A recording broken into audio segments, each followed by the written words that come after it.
अगर नौकरी अप्लाई करने भी जाए ना तो वहाँ पर जाके पहले करप्शन आ गया था। मेरे साथ खुद ऐसा हो चुका है, 3 बार ऐसा हो चुका है। अगर हमारे पास मेरिट है ना तो मेरिट के बाद वो ये कहते हैं कि हमारे ऊपरले बंदे बहुत हैं। तो गरीब आदमी कैसे नौकरी लेगा? वो सबसे पहले तो पैसे मांगते हैं, पैसे दो, जो जिसकी तालीम नहीं भी मुकम्मल उसको भी जॉब मिल रही है। पूरी तैयारी के साथ डॉक्यूमेंट्स मेरे सारे कंप्लीट थे, तैयारी मेरी सारी थी, इंटरव्यू में दे के आए हैं। आज आकर वही बात रुकती है कि अगर आपके पास ज़्यादा तगड़ी सिफारिश हो MPMNA की, या फिर आपके पास कोई 2-3 लाख रुपया हो, फिर आप सरकारी नौकरी के बारे में सोचेंगे। गवर्नमेंट जॉब के लिए भाई हर जगह तो आपको पर्ची चाहिए, बगैर पर्ची के गुजारा नहीं है। मार्केटिंग के अंदर मैंने MBA किया था, अपनी फील्ड से रिलेटेड मुझे कभी भी कोई जॉब ऑफर भी नहीं हुई। 6 से 7 टेस्ट दिए थे, 75% चाहिए थी, मेरी 77% थी, जो कि सिफारिश की वजह से भाई नहीं हो पाया। मसला है सिस्टम का, हमारा सिस्टम ठीक नहीं है, ऊपर से लेके नीचे तक सब अपना जो है ना काम चला रहे हैं। मिलती कि आप कराची में रहते हैं, हमारे बच्चे ख्वार हो रहे हैं। हाँ, इंटरव्यूज़ मैंने दिए हैं, 2-3 जगह पर दिए हैं। वो बस यही होता है जी, कॉल कर देंगे आपको, कॉल का फिर इंतज़ार ही करता रहता है बंदा, इंतज़ार, वो कॉल नहीं आती। फिर गवर्नमेंट जो है ना, फोकस नहीं है गवर्नमेंट का रोज़गार की तरफ। पढ़े लिखे नौजवान को कहाँ एडजस्ट करना है, इंडस्ट्री नहीं लगाई जा रही है, जिसकी वजह से बेरोज़गारी बढ़ रही है। जिन लोगों ने मेहनत की होती है, अच्छी तरह से पढ़ा होता है ना, उनके अल्लाह ताला उनकी मेहनत को कभी ज़ाया नहीं करते। तो ये भी एक काफ़ी बड़ी वजह है। लोग कहते हैं तो मैंने PhD कर ली, फ़लाँ कर लिया, फ़लाँ कर लिया, लेकिन उनके पीछे ये भी वजह होती है कि उन्होंने मेहनत नहीं की होती, और जिन्होंने मेहनत की होती है उनकी मेहनत अल्लाह ताला कभी ज़ाया नहीं करते। पढ़ने लिखने के बावजूद मुझे नौकरी इस वजह से नहीं मिली कि मेरे पास सिफारिश नहीं थी। जॉब्स तो अब एक ख्वाब ही हो गया। पाकिस्तान में जो है ना, वो इतना कुछ ज़्यादा इफेक्टिव मॉड नहीं है। तालीम के बावजूद भी सरकारी महकमों में मुलाजमत के चांसेस जो है ना, वो ना होने के बराबर हैं। यहाँ पर नौकरी मिलती नहीं, नौकरी खरीदनी पड़ती है। लोग किस तरह से गम और गुस्से का इजहार करें, किस तरह से अपनी राय दे रहे हैं, हमने आपको दिखाया। इसी मामले पर मजीद बात करने के लिए हमें ज्वाइन किया सामाजिक कारकुन आलिया सारिम साहिबा हमारे साथ मौजूद हैं। अस्सलाम वालेकुम भाभी, गुड मॉर्निंग, कैसे हैं आप? वालेकुम अस्सलाम। अच्छा, ये लोगों की गुफ्तगू यकीनन आपने भी सुनी। जी। वादे होते हैं, दावे होते हैं, फिर बड़े दिलासे भी दिए जाते हैं, लेकिन मुझे समझ नहीं आती नौकरियां जाती कहाँ हैं। या तो अपने अपनों को दे दी जाती हैं, और फिर वो तबका जिनसे वोट मांगने जाया जाता है, जिनकी भलाई के लिए बातें की जाती हैं, वो नौकरियों से महरूम हो जाता है। बहुत सारे तबकात के लोग आपकी नज़र में होंगे, आपके साथ ताल्लुक़ में होंगे। मुझे ये बताइए, उनके घरों में चूल्हा किस तरह से चल रहा है? क्योंकि जब घर में मर्द को नौकरी नहीं मिल रही, औरत बाहर निकल रही है, औरत को बेतहाशा चीज़ों का सामना है, फिर मजबूरी के तहत किसी ना किसी तरफ कदम भी उठ जाता है। तो ये हमारे मुआशरे का जो अलमिया बन चुका है, उस पे इन्होंने बहुत प्यारे और बंद लफ्ज़ों में बात की ना कि नौकरियां बिकती हैं, सियासी नौकरियां भी दी जाती हैं, वो सब चीज़ें चल रही हैं। मैं उससे ज़्यादा अंदर के दुख जानती हूँ, क्योंकि जो अल्फाज यहाँ पे अदा नहीं करते, जब रोती धोती तलाक याफ्ता बच्चियाँ, जहाँ नौकरियाँ नहीं होती, खाना नहीं हो, तो मोहब्बतें वगैरह भी ख़त्म हो जाती हैं। मैं मर्दों के हवाले से कहूँ कि ऐसे लोग भी मेरे पास मर्द आए शेल्टर में, जिन्होंने कहा कि हम बच्चों के उठने से पहले घर छोड़कर चले जाते हैं, और बच्चों के सोने के बाद हम घर वापस आते हैं, और सारे दिन माँ ये कहानी सुनाती है कि अब्बा काम पर गए हैं, लेकिन ना स्कूल की फ़ीस है, ना यूनिफॉर्म है, ना खाने को घर में कुछ है। तो वो कहानी सुबह से शाम चलती है और अगले दिन फिर रिपीट होती है। उसमें अगर वो मर्द वो सरपरा ख़ुदकुशी कर ले तो उसका लहू कहाँ तक, किसके हाथ पर तलाश करें हम। इसी तरह वो औरतें जो फ्रस्ट्रेशन में बैठी होती हैं, इंतज़ार में, उनके पास खाना नहीं आता, वो किस तरह से उस घर को चलाएंगी, उस रिश्ते को वो किस तरह से निभाएंगी। शेल्टर होम आबाद पर आबाद हुए जा रहा है। क्यों? क्योंकि मैं ऐसे लोगों को भी जानती हूँ कि अगर बच्चियाँ एक्सपेक्ट कर रही हैं तो डिलीवरी के लिए वो शेल्टर होम आ रही हैं, इलाज के पैसे नहीं हैं, उस डिलीवरी के पैसे नहीं हैं, तो कहते हैं कि इस वक्त शेल्टर होम चले जाओ, बाद में वापस आ जाना। बूढ़े माँ बाप हैं, क्योंकि महंगाई है, खर्चा पूरा नहीं हो रहा, नौकरी नहीं है, तो उनके इलाज के लिए बेटे के पास पैसे नहीं है। ज़रूरी नहीं है कि बेटा बुरा ही है, बेटा बहुत अच्छा हो सकता है। सोचिए उसके ऊपर आप किस किस किस्म के वार करते हैं, जो बूढ़े माँ बाप को ना पाल सके, बीवी को ना पाल सके, बच्चों को ना पाल सके, खिला ना सके, इलाज ना कर सके, किराया ना दे सके तो मुस्तकिल जो जिनसे कर्ज लिया है वो हर वक्त दस्तक देते रहें। फिर वही नौजवान, वही मर्द नशे में जाते हैं। फिर जब वो नशे में जाते हैं तो एक नई कहानी शुरू हो जाती है। नहीं करते, अगर वो ज़्यादा कुछ अपने तौर पे हल ढूंढते हैं, स्नैचिंग करते हैं, डकैती करते हैं, वारदातें करते हैं, फिर वहाँ पर मारे जाते हैं, फिर घर बिल्कुल बेयारो मददगार हो जाता है। आपने जो बात की ना कि ये सिलसिला वहाँ तक चला जाता है कि वो सड़कों पे डाकू तक बन जाते हैं। और ये सिर्फ ऐसे कहने की कहानी नहीं है, इस तरह का एक वाक़या हो भी चुका है कि एक डिज़र्विंग नौजवान था, टेस्ट पे टेस्ट देता रहा लेकिन उसका कुछ नहीं बना और आखिर में उसका इनकाउंटर हुआ। जब इनकाउंटर हुआ तो जिस पुलिस अफसर ने उसको पहचाना तो उसने देखा कि यार ये तो टेस्ट देने आता था। तो सोचें इस हद तक बात चली गई है। परेशानी की बात यह है आलिया मैम कि जिसने नहीं पढ़ा लिखा तो उसके पास तो हुकूमत की जस्टिफिकेशन है कि जी आपके पास तालीम डिग्री नहीं है तो आप नौकरी कैसे। 24% बेरोज़गार वो बैठे हुए हैं जिनके पास तालीम है, जो ग्रेजुएट हैं, ठीक है, जिन्होंने पैसा लगाया है पढ़ने में, जिन्होंने मेहनत की है। वो पढ़ने के बाद निकलता है। अभी एक भाई का भी आपने सुना होगा ना कि मैंने मार्केटिंग में MBA किया हुआ है और मुझे उसकी जॉब नहीं मिल रही। तो बताएं जाए बंदा कहाँ? जवाब भी बड़ा प्यारा होता है। जब वो बेचारे अपने लेवल की जॉब नहीं कर पाते, वहाँ पे सीट्स फुल हैं, तो वो थोड़े नीचे उस पे आते हैं म्यार पे, तो कहा जाता है हम आपको नहीं रख सकते क्योंकि आप ज़्यादा पढ़े लिखे हैं। जितने पढ़े लिखे हैं वहाँ ना रखें, उससे नीचे आए वहाँ ना रखें, तो वो कहाँ जाएंगे बच्चे। और बच्चे की तालीम पर हमारे मुल्क में जितना पैसा खर्च होता है और हम मिडिल क्लास लोग तो अपनी सारी जमा पूंजी उन पर लगाते हैं इस उम्मीद पर कि इनको एक बेहतर रोज़गार मिलेगा और घर में बेहतरी आएगी।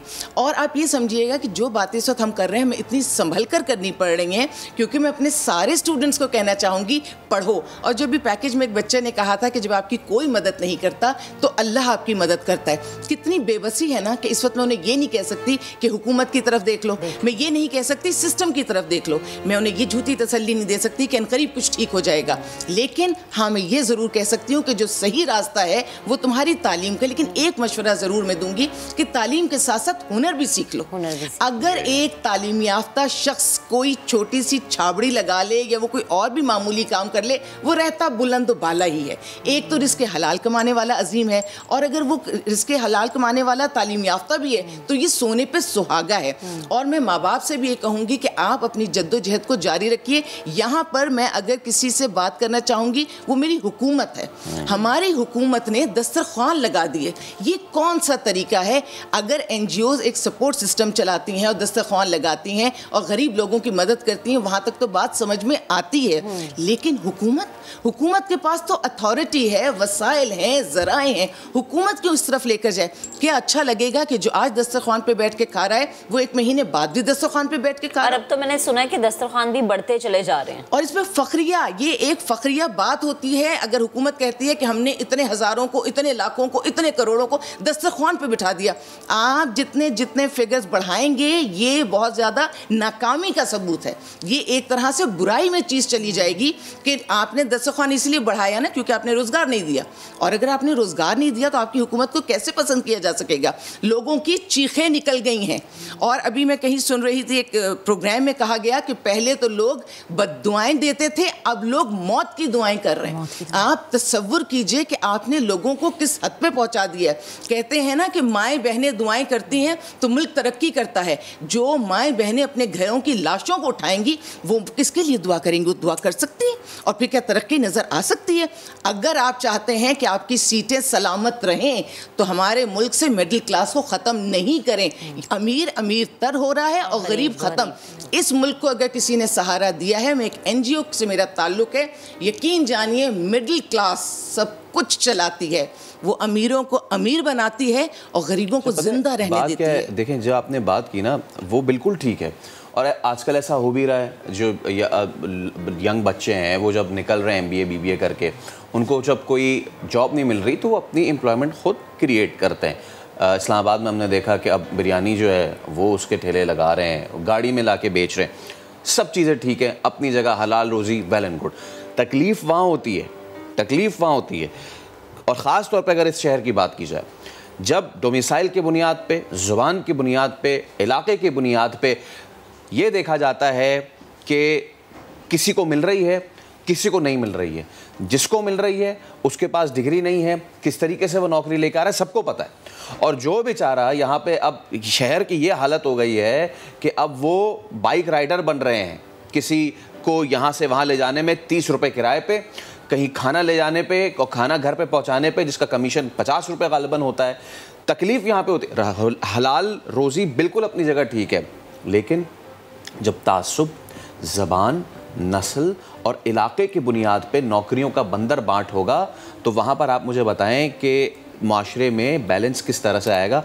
फिर तो लोग मज़ीद जो हलाल बेचारे कमा भी रहे हैं वो भी फिर डिमोरलाइज होंगे। ये तो स्टूडेंट लाइफ से शुरू हो जाता है ना, जब एडमिशन्स आपको मेडिकल कॉलेजेस में, इंजीनियरिंग कॉलेजेस में मेरिट पर नहीं मिलता।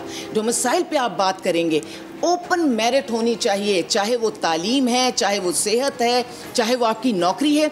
इंसान अगर मिसाल के तौर पर अगर एक लाइन खड़ी हुई है, उस लाइन पे आप कितनी देर खड़े होकर इंतज़ार कर सकते हो, क्योंकि आपको पता है कि मेरी टर्न आएगी और मैंने इस तरह जाना है। लेकिन अगर लाइन तोड़ कर आपके सामने बीच बीच में से लोग निकल कर आगे जाएंगे तो फ्रस्ट्रेशन लेवल आपका कहाँ जाएगा। और अगर आप अपनी यूथ को खो देंगे, और आप यूथ के साथ, हमारी यूथ बहुत स्मार्ट है, हमारी यूथ बहुत आगे जा सकती है, लेकिन हम उसको खुद उसके सारे रास्ते बंद करते हैं, हम उसको डिमोरलाइज हम खुद कर रहे होते हैं। और सिर्फ इसी तरह कर रहे होते हैं कि हमारी यूथ अब खाली बातें नहीं सुनना चाहती, वो नेट के थ्रू पूरी दुनिया देख रही है।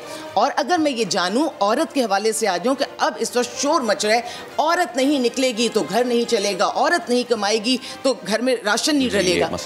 चले मैं इसको सच मान लेती हूँ, जो ख़वातीन कमाना चाहती हैं 100 बिस्मिल्लाह, घर को संभालना चाहती हैं बहुत अच्छी बात है, निकले कमाएं। वो बच्चियां जो नहीं निकलना चाहती, या वो बच्चियां जो इतनी हुनरमंद या इतनी तालीम याफ्ता नहीं है, आप ज़बरदस्ती आपने वो माहौल पैदा कर दिया मेरे मुल्क का कि हर औरत, हर बच्ची भी घर से बाहर निकल जाए। क्यों? आप क्या चाह रहे हैं? आप यहाँ अपनी जो हमारी औलादें हैं, ये कौन इन्हें परवान चढ़ाएगा? इस नस्ल को कौन आगे बढ़ाएगा? आपने सबको कमाने की रेस में लगा दिया, एक तरफ कमाने की रेस में लगा दिया, दूसरी तरफ महंगाई कर दी, तीसरी तरफ आपने उस तरह की चीज़ें दिखानी शुरू कर दी हैं कि हम मेरी माँ, मेरी नानी, मेरी दादी, उन्हीं का खून हूँ ना मैं। अगर वो 4 कपड़ों में पूरा साल गुजार सकती थी तो मैं क्यों नहीं? मैं इसलिए नहीं कि मेरी ब्रेन वॉशिंग उसी तरह की जा रही है, मेरी कंडीशनिंग उसी तरह की जा रही है। पहले जब एक औरत घर में बैठकर सुकून से जो भी मियाँ कमा के लाता था उसमें बरकत होती थी, सबको चलाती थी। आज क्यों नहीं चला पा रही? महंगाई अपनी जगह पे, आपने हमारे जहन को भी परागंदा किया है, आपने वो इश्यूज़ उठाए। अभी लिबास पे एक अजीब व गरीब इशू उठ गया कि औरत बुर्का पहनेगी, नहीं पहनेगी, इसकी इज्जत होगी, उसकी इज्जत नहीं होगी। अरे सबकी इज्जत होगी, हर औरत की इज्जत होगी। वही ना कि जो नॉन इश्यूज हैं हम उस पर इतना अपना टाइम इन्वेस्ट कर देते हैं। और बात सिर्फ ये नहीं है, बात सिर्फ ये है कि ये भी सोचिए कि नौकरी नहीं मिल रही तो परेशान है। फैसल भाई, मैं हैरेसमेंट की तरफ आना चाह रही थी कि एक तो ये वाला स्ट्रेस है, जो मेरा पॉइंट था, ये हमारे माशरे का स्ट्रेस है। जब वो औरत घर से निकलेगी तो जो एक तो पैसा नहीं, फिर जो हैरेसमेंट लेके वो वापस आएगी वो कहाँ जाएगा? बताती नहीं है घर पे वो किसी को, कैसे बताएगी? बता नहीं सकती। बच्चे अगर भूखे बैठे हैं तो वो कैसे बताएगी? क्योंकि वही बच्चे शायद माँ का दामन पकड़ लें। लेकिन भाभी वही बात है ना, जब अनएम्प्लॉयमेंट है, नौकरी नहीं है, तो फिर औरत है या मर्द, दोनों मजबूर हैं। दोनों मजबूर हैं, लेकिन दें हमारे लड़कों को, हमारे मर्दों को ढंग की नौकरियां दें। हमारी औरतों में जो काम करना चाहती हैं करें, जो नहीं करना चाहती उनको सुकून से घर पे रहने दें, और इस किस्म का इंतशार नहीं फैलाएं। और वो डिस्कशन जिसमें हमारी औरतों को बाहर निकल के वो हैरेसमेंट कर जो भी सिलसिला है उसको बंद करें। हम दाल चटनी रोटी पर गुजारा कर लेंगे, क्योंकि हमारी कौम है ही वो। हम तो पता नहीं किन किन हालात में गुजारा करते हैं। और वो कहते हैं ना, खुददार मेरे शहर में फाकों से मर गया, राशन तो बट रहा था वो फोटो से डर गया। देखिए, हम खुददार लोग हैं, हमें नहीं चाहिए यूं सड़क पे। अगर आप हमें मजबूरी में खिला देते हैं ठीक है, आप उसको तरीकेकार बना दें, आप उसको सिस्टम बना दें। सिस्टम में नौकरी चाहिए, सिस्टम में ये नहीं चाहिए। और हुकूमत को तो ये चीज़ कतई सजती नहीं, हुकूमत पर अच्छी लगती नहीं। हुकूमत तो रोज़गार ही देगा, तभी हम मुतमईन होंगे। कितनी अलार्मिंग सिचुएशन है जब भी यहाँ पे आप आती हैं या दीगर हमारे इस तरह के दोस्त और हमारे अहबाब आते हैं कि जो ये काम करते हैं, वो हमें बताते हैं कि पहले तो गरीब आते थे इन दस्तरखान पे, अब सफ़ेद पोश, middle class, lower middle class वो आता है। और आपको पता है कितना चुभता हुआ जुमला है ये, नौकरी नहीं होती ना बेचारों के पास, बेरोज़गार हैं, वो कहते हैं कि हम अपने मोहल्ले में किसी के लिए ले जाना चाह रहे हैं तो ज़रा 20 रोटियां दे दें। वो अपने आप को रख के नहीं मांग सकते। इस रमज़ान में मेरे इदारे में एक ऐसी खातून आई जिसने बड़ी अच्छी अमाउंट ज़कात में दी है। ये इस रमज़ान की बात है। पिछले महीने वो रोती हुई आई कि मेरे घर में बच्चों की फ़ीस के पैसे नहीं है, खुदारा इदारा फ़ीस अरेंज कर देगा। इतने से महीने में इतना बुरा हशर हो गया। इस वक्त कोविड का दौर चल रहा है, कोविड के दौर में आपने इतनी भरमार कर दी है महंगाई की। मैं ये कहती हूँ कि बंदा झोपड़ी में भी रह लेगा, बंदा कपड़ों पे भी कंप्रोमाइज़ कर लेगा, चलो बंदा बीमार होकर इस दुनिया से चला जाएगा, लेकिन जो जिंदा है वो तो दिन में 3 वक्त खाना खाएगा ही खाएगा। क्या आप गोश्त को छोड़ दीजिए, आप सब्जी खा सकते हैं। एग्रीकल्चरल कंट्री, हमारी ज़मीन इतनी ज़रखेज़ है कि कहीं बीज डाल दो तो देखो कैसे तनावर दरख्त होता है। ये फ्रस्ट्रेशन लेवल भी हमारा बहुत बढ़ गया है। कोई चीज़ नहीं हो तो इंसान सब्र करता है। आपने इन 5 दरियाओं का पानी समंदर में फेंकना है। डैम को हम सुनते रहे, अभी तक तो डैम हमें नज़र नहीं आया। सी पैक यानी कोई दूसरा मुल्क हमारे पास आएगा तो हमें रोज़गार मिलेगा। हम एग्रीकल्चरल कंट्री होते हुए अपने लिए रोज़गार पैदा नहीं कर सकते। चीनी, क्योंकि आपको पता है शुगर माफिया है, और सारा शुगर माफिया कहाँ बैठा हुआ है हम जानते हैं। चीनी महंगी, आटा महंगा, चावल महंगे, पेट्रोल पे तो कहते हैं ना कि जी अमीरों की चीज़ है, अमीरों की चीज़ नहीं है। गरीब अगर ट्रैवल करके नहीं जा सकेगा तो नौकरी कैसे करेगा। मैं कितने लोगों को जानती हूँ कि कहते हैं कि अगर हमारी तनख्वाह 30-35 हज़ार भी है तो उसकी आधी तनख्वाह तो सिर्फ ट्रैवलिंग में निकल जाती है। तो आप किस तरह से करेंगे। रोटी की कीमत मुस्तकिल बढ़ रही है, आप कुछ तो ज़िंदा रहने दीजिए, कोई तो ऑप्शन दीजिए। ये आप मलका बरतानिया ने कहा था ना कि अगर रोटी नहीं, गंदम की कमी है, रोटी नहीं है तो डबल रोटी खा लो। मेरी हुकूमत भी इतनी मासूम है, इतनी ही भोली है, उसको नहीं पता कि रोटी और डबल रोटी दोनों ही गंदम से बनते हैं। और उम्मीद यही अब कर सकते हैं कि जो नौजवान, बहुत शुक्रिया सबसे पहले तो आलिया साहब आपका कि आप आई। कितनी ही अफसोसनाक सूरत है कि जिन तालिब इल्मों को ये कहा जाता है कि ये 9 मैट्रिक में मेहनत कर लो या फर्स्ट या सेकेंड ईयर में मेहनत कर लो, इसके बाद ज़िंदगी आसान है, तो उनके लिए ये सुन लें कि ज़िंदगी गालिबन शायद पाकिस्तान में आसान नहीं है। बिकॉज़ अगर आप पढ़ लिख रहे हैं तो गालिबन आप उस फहरिस्त में आ सकते हैं, वो फहरिस्त कि जो रिपोर्ट के मुताबिक 24% बेरोज़गार वो हैं कि जो ग्रेजुएट हैं।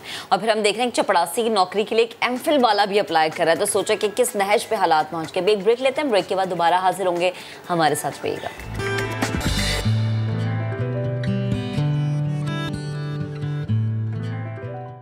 Welcome back. शहर कायद की बात करते हैं। बहुत मसले है, एक संगीन मसला है यहाँ पर पानी का। जब भी कराची में पानी के मसले की बात होती है तो चौथे मेगा प्रोजेक्ट यानी K4 का जिक्र किया जाता है। लेकिन क्या आपको पता है कि K4 या उससे भी पहले कराची को पानी की फराहमी का पहला मेगा प्रोजेक्ट कौन सा था, इसके बारे में बहुत कम लोग जानते हैं, और उससे भी बहुत कम लोग हैं जो वहाँ जा चुके हैं या जाते रहते हैं। अब वो, जी हाँ, अब वो कहाँ है और काम कैसे ये प्रोजेक्ट करता था, शायान सलीम की स्पेशल रिपोर्ट में आपको दिखाते हैं। मुराद मेमन गोट, कराची का जरखेज और सरसब्ज मुज़ाफ़ाती इलाका। यहाँ झूम कर बहने वाली मलीर नदी इस जमीन की गोद को हरा भरा रखती है। सड़क के दोनों अतराफ का सब्जा मेमन गोट को दिल फरेब बना देता है, मगर इस हसीन सड़क के साथ साथ पत्थरों से बनी कुछ पुरअसरार गोल तामीरात भी नजर आती हैं। हर चंद 100 गज के फासले पर आने वाली इन पथरीली तामीरात को निशाने राह समझकर आगे बढ़ें तो ये हमें अंग्रेज दौर के एक गुम करदा और गुम गुश्ता खजाने तक ले जाते हैं, और वो खजाना है डमलोटी के कुएं, जो कराची को पानी की फरहमी का पहला मेगा प्रोजेक्ट था। फरंग खैर से गुजरे मगर बता के गए कि जितनी दर्दमंदी से उन्होंने अपनी नौ आबादियात में बसने वाले महकूमों के लिए मंसूबे बनाए थे, ऐसी दर्दमंदी और मुहारत के साथ काम करने वाला कोई हुक्मरान इन्हें आज़ादी के बाद भी मयस्सर नहीं आया।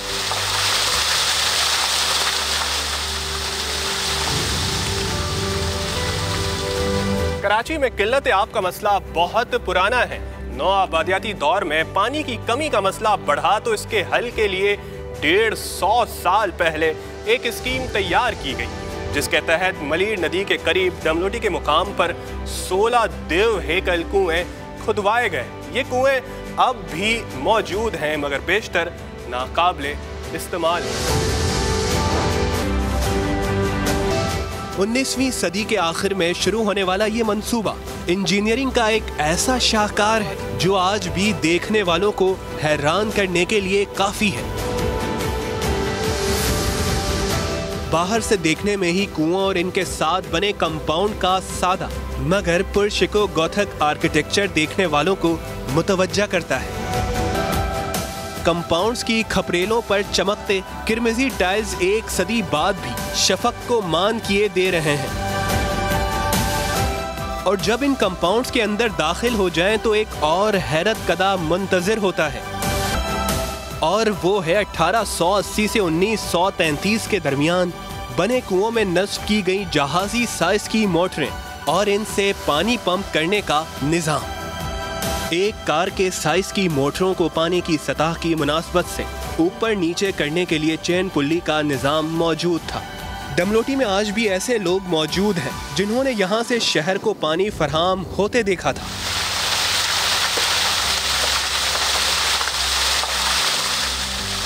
जो 3 पंप थे, समझा ना, पानी इतना निकलता था जो आदमी अगर बैठे थे उसको घसीट के लेके जाता था। मुझे याद है 1985 तक मैंने देखा है इसको। 85 के बाद फिर ये स्टेशन सारी बंद हो गई। यहाँ से एक गैलरी भी आती थी जो फिल्टर होके पानी बगैर पंपिंग के यहाँ से पानी कराची की तरफ जाता था। अंग्रेजों ने डमलोटी के कुओं को पूरा साल लबरेज रखने के लिए एक मुनफरिद निजाम वज़े किया था जो मलीर नदी से कुओं तक बहने वाली पानी के ज़ेरे ज़मीन सूतों को खुश्क साली में भी रवां रखता था। मलीर नदी के अंदर ब्रिटिश दौर में उन्होंने एक ऐसा स्टोरेज बनाया था सिस्टम जिससे वो नदी की खुदाई करके पत्थर डाल के उसके ऊपर रेती बजरी डाल दी थी, जिससे ये होता था कि वो पानी का स्टोरेज, इंटरनल स्टोरेज बन जाता था। जो इंटरनल स्टोरेज होता था वो अगर 2-4 साल अगर बारिशें नहीं भी होती थी तो भी वो स्टोरेज हमारे काम आता था। मीठा पानी कराची को सप्लाई होता था। रेती बजरी माफिया ने उन नदी के अंदर रेती जो उठाई थी, जिससे रेती बजरी उठी थी, चोरी हुई थी, जिससे वो गैली का नामो निशान उन्होंने मिटा दिया। वो इंटरनल स्टोरेज जो था वो भी ख़त्म कर दिया, जिससे ये नदी समझो कि आपको एक पक्की नाली की तरफ लगती थी। जैसे ही बारिशों का पानी होता था वो पानी जाके समंदर में गिरता था, स्टोरेज नहीं बनता था। अवाम की सहूलत के लिए अंग्रेज़ों जैसे मंसूबे बनाना तो दरकनार, यहाँ तो इनके छोड़े गए मंसूबे भी संभाले ना गए। डमलोटी के कुएं भी इसी अलमिये की सबसे तकलीफदेह तस्वीर है। अच्छा, इसके साथ जो मशीनरी थी अंदर भारी भरकम, वो कहाँ चली गई सारी? वो तो सारे वाटर बोर्ड वाले हजम कर गए। शायद तामीर और अपने काम से मोहब्बत अंग्रेजों की सरिश्त में शामिल थी, जो अपने नौआबादियात में भी सदियों फैज़ देने वाले मंसूबे बना कर गए। काम ऐसा ठोस किया कि हुकूमतों और वाटर बोर्ड की नाअहली और करप्शन के बावजूद ये मंसूबा आज भी मौजूद है। अभी यहाँ पर मेंटेनेंस की ज़रूरत है। अब देखो अंग्रेज़ों की जो बनाई हुई कितना बड़ा ज़बरदस्त शाहकार है, इनकी बिल्डिंगें कितनी खूबसूरत बनी हुई हैं। अब लकड़ी जो इस्तेमाल हुई है, अब लकड़ी को देखें, आप लकड़ी कैसी बनी हुई है, ज़बरदस्त। इतना अरसा गुजरने के बाद ये लकड़ी अभी तक काली नहीं पड़ी है, वही सफ़ेद की सफ़ेद वही चमक रही है। इतना ईमानदारी से इसके अंदर काम किया हुआ है। और बिल्डिंग की खूबसूरती देखें, जब बारिश होती है बाहर से आप बिल्डिंग आप देखेंगे जैसे नई बनी हो बिल्डिंग। अच्छा, इनके मुख्तलिफ एतवार हैं। ये वेल नंबर 6 जो है 1929 में कंप्लीट हुआ है। इस तरीके से वेल नंबर 7 जो आगे जुम्मा जोखिया कोट की तरफ है वो 1933 में कंप्लीट हुआ, इनॉग्रेशन उनकी हुई थी। इब्तिदा में इन कुओं की मोटरें कोयले के इंजन से चलती थीं, जिनका धुआं बाहर निकलने के लिए बनाई गई चिमनियों की सिर्फ बुनियादें ही रह गई हैं। यहाँ पे एक बड़ी चिमनी हुआ करती थी। हाँ, बड़ी चिमनी हुआ तकरीबन 100 फीट की बुलंदी पर थी। जो स्टीम था इंजन चलती थी, वहाँ से इनका धुआं निकलता था। ये मुझे भी याद है। इस मंसूबे की सबसे हैरत अंगेज बात इन कुओं से खारादर तक पानी पहुँचाने का निज़ाम था। पाइपों के बजाय कारेज की तर्ज पर ज़ेरे ज़मीन आबी गुजरगाहें बनाई गई थीं। पुरअसरार गोल तामीरात दरअसल हवादान थे, जो कारेज नुमा गुजरगाहों में कशिशे सकल के तहत बहने वाले पानी को तेज धकेलने के लिए हवा नीचे पहुंचाते थे। डमलोटी के सिर्फ 2 कुओं से पानी निकाला जा रहा है, जो आज भी इन्हीं गुजरगाहों से गुजरकर लाइंस एरिया तक पहुंच रहा है। लाइंस एरिया जट लैंड के वाटर ग्राउंड में जिस मकाम पर मैं मौजूद हूँ, बज़ाहिर तो मेरे नीचे जमीन है, लेकिन यहाँ 2 बड़े ज़ेरे ज़मीन टैंक बनाए गए थे। डमलोटी कुओं का पानी तकरीबन 32 किलोमीटर तवील कंड्यूट सिस्टम के जरिए इन टैंकों तक आता है। मेरे अक़ब में ये कदीम इमारत भी इस अनोखे निज़ाम की एक निशानी है। इसके अंदर चलते हैं।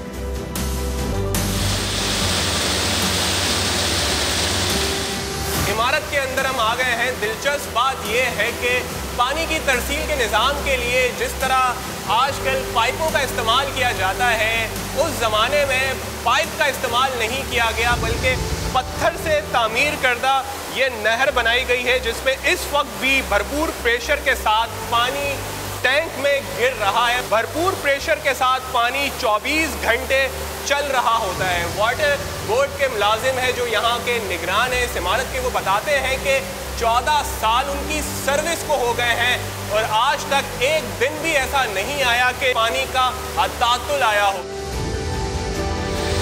1917 में इन 16 कुओं से यौमिया 2 करोड़ गैलन पानी मीठा शहर को फराहम किया जा रहा था। 1970 में पानी की फरहमी की ये इस्तात 1 करोड़ 60 लाख गैलन हुई और 1980 में सिर्फ 50 लाख गैलन यौमिया रह गई थी। फिल वक्त सिर्फ 2 कुओं में ही पानी रह गया है, बाकी तमाम खुश्क हो चुके हैं। और दिलचस्प बात यह है कि पानी के बड़े मंसूबों के मुकाबले में डमलोटी के कुओं को बहुत कम खर्च में मुकम्मल बहाल करके शहर को पानी की फरहमी में खातिर ख्वाह इजाफा किया जा सकता है, मगर लगता है यहाँ हुकूमतों की तरजीहात कुछ और ही रही हैं।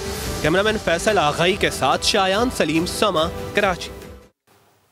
तो आपने देखा कि कराची का सबसे पहला मेगा प्रोजेक्ट कौन सा था, और ये हमने आपने नहीं बनाया या फिर पिछली हुकूमतों ने नहीं, अंग्रेज़ों के ज़माने का बना हुआ। लेकिन अब हमारे दीगर जो मंसूबे हैं इनकी ये हालत हो चुकी है, जो हमारे पाइप्स हैं उनकी हालत हो चुकी है कि सीपेज उनमें आ चुका है और तबाही और बर्बादी है। हमने कल बात की थी वाटर हाइड्रेंट्स एक बहुत बड़ा माफिया है, लेकिन हम ऐसे प्रोजेक्ट्स की तरफ नहीं देखते। और अंग्रेज़ बना के गए थे ये 100 साल से भी ऊपर के ये हो रहे हैं। उस पर सिर्फ यही कहा जा सकता है कि अपने पुरखों की अमानत को संभालो, वरना अब के बारिश में ये दीवार भी गिर जाएगी। जो अब के बारिश यानी जो शायद आज हो जाए या कल हो जाए। तो अभी एक ब्रेक लेंगे, ब्रेक के बाद दोबारा हाजिर होंगे, हमारे साथ रहिए।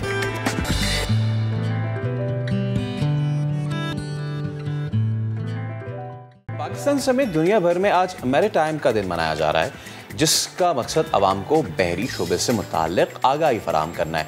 वतन की हिफाजत हो जाए या मईशत को सहारा देना हो जाए, इसमें पाक बहरिया का किरदार काबिल तारीफ है। बहरी तिजारत पाकिस्तान की मईशत में रीढ़ की हड्डी की हैसियत रखती है। तो पाक बहरिया रीजनल मैरीटाइम सिक्योरिटी पेट्रोल के जरिए इलाकाई समंदरी तहफ़्फ़ुज़ को यकीनी बनाने में भी अहम किरदार अदा कर रही है। और इसी पर बात करने के लिए हमें ज्वाइन किया है senior researcher national institute of maritime affairs नगमाना जफर साहिबा ने। अस्सलाम वालेकुम नगमाना, गुड मॉर्निंग, कैसे हैं आप? वालेकुम अस्सलाम, thank you so much for having me on your show. अच्छा, हम देखते हैं कि दुनिया भर में मैरीटाइम डे की बड़ी अहमियत है। मैं चाहूँगी आप अपने अल्फाज में हमें बताएं, हमारे नाज़रीन को समझाएं कि ये इम्पोर्टेंस है क्या? वर्ल्ड मैरीटाइम डे पूरी दुनिया में मनाया जाता है 1978 से। Basically it's an initiative of international maritime organisation, जो कि यूनाइटेड नेशन की एक स्पेशलाइज्ड एजेंसी है। मनाया क्यों जाता है? हम चाहते हैं कि जो भी समंदर से मुताल्लिक इंडस्ट्रीज़ हैं, शिपिंग है या और सेक्टर हैं, उनको एक्नॉलेज किया जाए, उनकी सिग्निफिकेंस को, उनकी अहमियत को अपनी ज़िंदगी में लोगों के साथ शेयर करें और उसको उजागर करें। So that is the reason. अच्छा, इस साल कोई स्पेशल थीम है maritime day and that is yes please and that is world maritime day 2021 का जो थीम है, it is the seafarers at the core of shipping future. यानी हम शिपिंग को एक्नॉलेज करते हैं, मरीन इन्वायरमेंट को एक्नॉलेज करते हैं, बट 1-1.5 साल में कोविड-19 के सिनेरियो में हमने देखा कि जो सी फेयरर कम्युनिटी है उनकी बहुत ज़्यादा ख़िदमात हैं इस दुनिया को।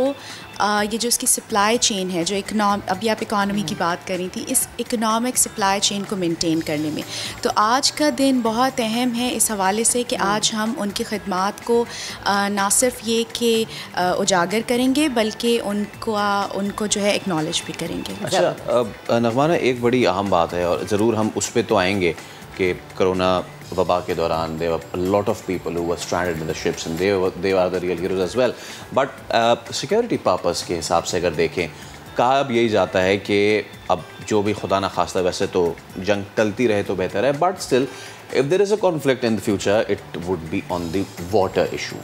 तो इस हिसाब से जो हमारे जितने भी हदूद हैं, जोग्राफियाई हदूद, उनकी पासबानी, उनकी निगहबानी, ये बड़ा इम्पॉर्टेंट है। इस पर मैं चाहूँगा to share 2 cents of yours. कुछ चीज़ें जो मुझे लगता है कि आवाम तक पहुंचाने की ज़रूरत है और जिसमें मीडिया का किरदार बहुत अहम है, वो ये है कि हम being Pakistani we are unable to recognise the significance of ocean in our life. Even हम कराची में रहते हैं, हमें नहीं पता कि ये समंदर जो है, इस पे हम सिवाय तफरी के और भी इसका कुछ रोल हो सकता है हमारी ज़िंदगी में।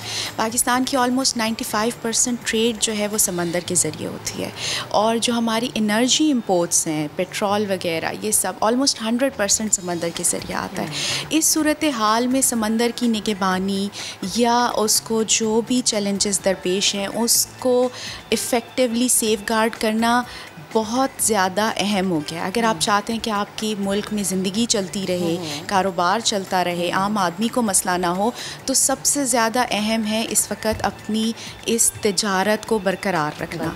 चाहे वो कोविड का सिनेरियो हो, चाहे कोई रीजनल कॉन्फ्लिक्ट हो, या फिर पीसफुल सिनेरियो में नॉन ट्रेडिशनल थ्रेट्स जैसे हम देखते हैं पायरेट्स हो गए, पायरेट अटैक्स का बहुत रीजन में कुछ अरसे में हमने सुना था, सोमाली पायरेट्स का काफ़ी इशू रहा है। इस सब में पाकिस्तान नेवी का बहुत अहम किरदार है, और ना सिर्फ ये कि नेशनल लेवल पे बल्कि इस रीजन को ओवरऑल उसमें स्टेबिलिटी लाने में या दूसरे मुल्कों की तिजारत को भी हम सपोर्ट करते हैं by safeguarding the maritime borders. अच्छा, जैसे आपने अभी बात की, फैसल ने भी बात की, कोविड-19 का माहौल, और फिर हमने देखा कि हमारे जवान जो बहरी जहाज़ों पर मौजूद थे साल भर समंदर में रहे, काफ़ी मुश्किलात थी। मैं चाहूँगी इस मौके पर, आज के दिन पर, उन वॉरियर्स का अगर हम जिक्र करें। देखिए, बहुत हमारे लिए बहुत आसान है अपने घरों में बंद होकर बैठ जाना और ये कहना कि अच्छा हम वर्क फ्रॉम होम कर रहे हैं या 14 दिन के लिए हम अपने घर में हैं। हमारे पास कम्युनिकेशन के तमाम मींस अवेलेबल हैं, इंटरनेट अवेलेबल हैं, दोस्त हैं, फ़ोन है, टीवी है, रेडियो है। समंदरों के ऊपर कोई भी जहाज़, चाहे वो बहरी जहाज़ हों, चाहे वो फोर्सेस के जहाज़ हों, उनके ऊपर इतना freely means of communication available नहीं होता। So it's kind of very difficult to stay away from your loved ones. उनको नहीं पता उनकी फ़ैमिली पीछे खैरियत से है, नहीं है, कहाँ है, इंटरनेट फैसिलिटीज़ अवेलेबल नहीं हैं, दुनिया में क्या हो गया। सो उनकी प्रोफेशनलिज्म या उनकी जो कमिटमेंट है towards their work, it is far much higher than जो हम अपनी तरफ से एफर्ट करते हैं और हम समझते हैं कि हमने बहुत काम किया। Specially scarcity of water on board, the food on board, अगर आप कहीं वो हो जाएं, ये बड़ा आसान है। ये जैसे कि मैम ने भी कहा कि जी आप घर पे रह लें, अपने आप को क्वारंटीन कर लें, आपको सारी चीज़ें कमरे में आके मिल भी रही हैं, बट एक दिन आप ज़रा वो जो वेव्स आती ना, उस पर जब जहाज़ ऊपर और नीचे होता है तो उसी वक्त बंदे का पता लग जाता है कि वो। अच्छा मैम, ये मैं एक ज़रूर चीज़ पूछना चाह रहा था कि दुनिया भर में एक तासुर पाया जाता है कि ब्लू इकॉनमी, मैरीटाइम इकॉनमी एक ही चीज़ है, आधे सिमिलर या फिर इनमें कोई डिफरेंस है? अच्छा, इसमें एक बड़ी किस तरह से मैं बयान करूं, ब्लू इकानमी मैरीटाइम इकानमी का हिस्सा है, लेकिन ये एक डिफरेंट कंपोनेंट है। इसको समझने की ज़रूरत ये है कि ब्लू इकानमी एक नया कॉन्सेप्ट है जिसमें वो कहते हैं कि समंदर से आप लोगों की माशी हालत को बेहतर बना सकते हैं। उसमें 2 कंपोनेंट्स बहुत इंपॉर्टेंट हैं। नंबर 1 सोशल इंक्लूसिवनेस, यानी सोशल इंक्लूजन, यानी जो कोस्टल कम्युनिटी है उसका उसमें एक कोई किरदार हो या वो इस काबिल हो कि वो उससे फ़ायदा उठाए। और नंबर 2 सस्टेनेबिलिटी, यानी जो भी काम आप समंदर के ज़रिए अपनी इकॉनमी को बेहतर करने के लिए कर रहे हैं, वो आइंदा समंदर की आने वाली जो टाइम है उसमें किसी रिसोर्सेज को या उसकी सेहत को नुकसान ना पहुंचाए। मैरीटाइम इकॉनमी के बहुत सारे सेक्टर्स हैं, शिपिंग है, बोट बिल्डिंग है, पोर्ट्स हैं, but blue economy specifically coastal communities के साथ इकोनॉमिक एक्टिविटीज़ की इंगेजमेंट और उसको इन्वायरमेंटली सस्टेनेबल करना और लॉन्ग लास्टिंग करना, ये है। अच्छा, जैसे अब आपने भी बताया ना, और हम भी जानते हैं कि जो हमारी साहिली पट्टियाँ हैं बड़ी इंपॉर्टेंट है और तिजारत सबसे ज़्यादा मेन ज़रिया ही वही है। तो आने वाले वक्त में आप इनकी कितनी अहमियत देख रही हैं? जब CPEC का भी मंसूबा है और फिर हम बंदरगाहों को भी कहते हैं कि अच्छा ये बेहतर से बेहतरीन होनी चाहिए। पाकिस्तान में मैरीटाइम सेक्टर के एक्सपेंशन का पोटेंशियल तो बहुत ज़्यादा है। ख़ास तौर पे अगर आपने कोस्टल एरिया का जिक्र किया तो हमारे पास टूरिज़म का पोटेंशियल बहुत ज़्यादा है, इको टूरिज़म का पोटेंशियल। ये इन्वायरमेंटली सस्टेनेबल ऑप्शंस हैं जिन पे हम जा सकते हैं और बहुत अच्छा अर्न कर सकते हैं। आपके पास मरीन लिविंग और नॉन लिविंग रिसोर्सेज को एक्सट्रैक्ट करना, नमक से लेकर एक छोटे से छोटा सीप आप उसको कैसे इस्तेमाल कर सकते हैं और कैसे उसको अपनी एक्सपोर्ट प्रोडक्ट का हिस्सा बना सकते हैं, ये छोटे छोटे वो सेक्टर्स हैं जो निगलेक्टेड हैं, इनका पोटेंशियल बहुत ज़्यादा है। जहाँ तक पोर्ट्स का जिक्र है, हमारे पोर्ट्स भी जिस पोटेंशियल पे काम कर रहे हैं उसमें बहुत कैपेसिटी है कि वो इसको डबल कर लें। अगर गवर्नमेंट सपोर्ट करे और एक्सपोर्ट ओरिएंटेड पॉलिसीज़ लेके आए तो हमारे ports are all capable to perform in that scenario as well. जैसा कि आपने ये कहा, दो चीज़ें आपने बड़ी इंपॉर्टेंट मेंशन की, एक तो that tourism and eco tourism, उस पर तो मैं ज़रूर बात करूँगा आपसे, बट एक और बड़ी अहम चीज़, और शायद ये एक दूसरे से जुड़ी हुई चीज़ें हैं ये, and that is the ocean health, right. हमारे जो कोरल रीफ्स हैं, अभी रिसेंट स्टडी में ये चीज़ आई कि दे आर ब्लीचिंग। ये एक बहुत ही अनफॉर्चुनेट इंसिडेंस है, बिकॉज जब ये यूएसए में होना शुरू हुआ था तो उनके जो समंदर थे बहुत बुरी तरह अफेक्ट हुए थे। हमारा ये गालिबन चरना की साइड पे, यस, चरना की साइड पे कोरल ब्लीचिंग स्टार्ट हो गई है। तो जो हमारी जितनी भी मैरीटाइम एजेंसीज़ हैं, मैरीटाइम जितने भी इदारे हैं, what role can they play in keeping the our oceans and the seas healthy? सबसे पहली बात तो ये कि मुझे बड़ी खुशी हुई आपसे ओशन हेल्थ के बारे में सुन के, बिकॉज़ यूजुअली जब हम इंटरेक्ट करते हैं लोगों के साथ एकेडमिया में तो वी रियलाइज़ कि ocean health is a concept जो कि वो उसको समझते नहीं हैं या उस पर बात नहीं करते। इस सिलसिले में पाकिस्तान नेवी हो गई, बहुत सारे रिसर्च इंस्टीट्यूशंस हो गए, बहुत सारे यूनिवर्सिटीज़ हो गए, मेरा अपना institution for example, we are trying to create awareness in people amongst masses कि how to adapt a healthy lifestyle ताकि आपका ओशन हेल्थ इफ़ेक्ट ना हो। पाकिस्तान का ocean health index is very poor, ये it is amongst the lowest in the world unfortunately।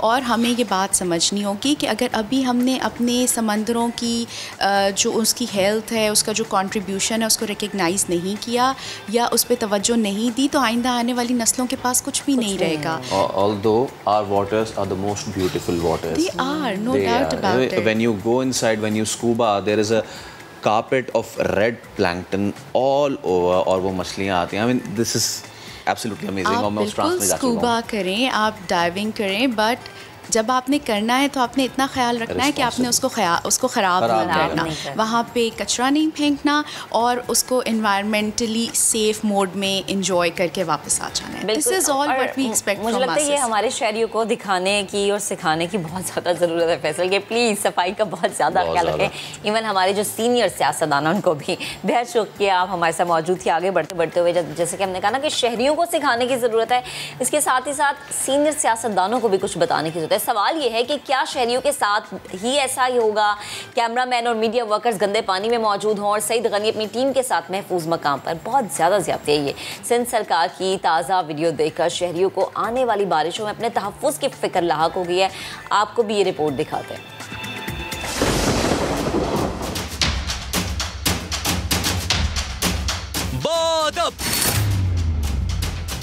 मुलाहिजा, होशियार, सिंध सरकार वाले टीवी पर आ रहे हैं। आइए इन शाही हुक्मरानों को कैमरे की तीसरी आंख से देखते हैं।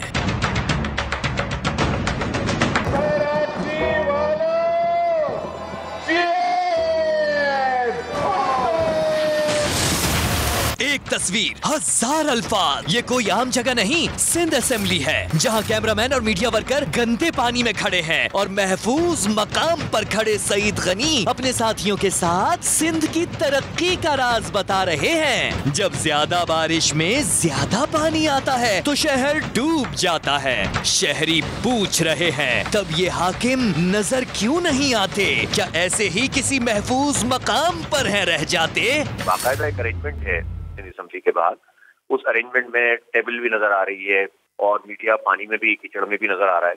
जो हालात सिंध हुकूमत ने बनाए हुए हैं सड़कें टूटी हुई हैं, कोई रेस्क्यू नहीं है और कोई ऐसी चीज़ नहीं है जिसके नतीजे में ऐसा लगे कि ये कोई कराची की कोई ऑनरशिप लेते हैं। ओपोजिशन पूछ रही है, क्या ऐसे रखा जाता है आवाम का ख्याल? आप ये अंदाजा लगा लें कि ये सिंध असेंबली का हाल था और अब जो बारिश होने लगी है उसमें आपको लग पता जाएगा कि शहर कराची किस तरीके से डूबेगा। उसकी वजह ये कि अंदरूनी नाले जितने भी हैं कुछ 450 वो इन्होंने साफ नहीं किए हैं। जो केएमसी के 44 बड़े नाले हैं वो इन्होंने साफ नहीं किए हैं। आसमान पर फिर बिछा है बादलों का जाल। शहरी करते हैं सवाल, इस बार बरसात में यही होगा उनका भी हाल। तो हम अपनी तरफ से अपने कैमरामैन हजरात को और रिपोर्टर हजरात को यही पैगाम देते हैं कि जागते रहना, इन पे नहीं रहना, इन पे नहीं रहना, क्योंकि अगर आप इन पे रहेंगे तो होगा यही कि खुद वो महफूज मकाम पर है और आप गंदे पानी में मौजूद है। चलिए, ये तो एक साफ़ती जिम्मेदारी की हम अदा करते हैं कि गंदे पानी में हमारे कैमरामैन, हमारे रिपोर्टर्स, हमारे एंकर मौजूद होते हैं, लेकिन एटलीस्ट जिनका सिंध है, जो दावा करते हैं कि सिंध हमारा है, उनको कुछ सोचना चाहिए, कुछ ख्याल करना चाहिए कि वो कर क्या रहे हैं, या फिर ये हम फैसला करें कि ये एक माइंड सेट है जो कभी बदल ही नहीं सकता कि आप अपने और उनके दरमियान फासले क्रिएट कर लेते हैं।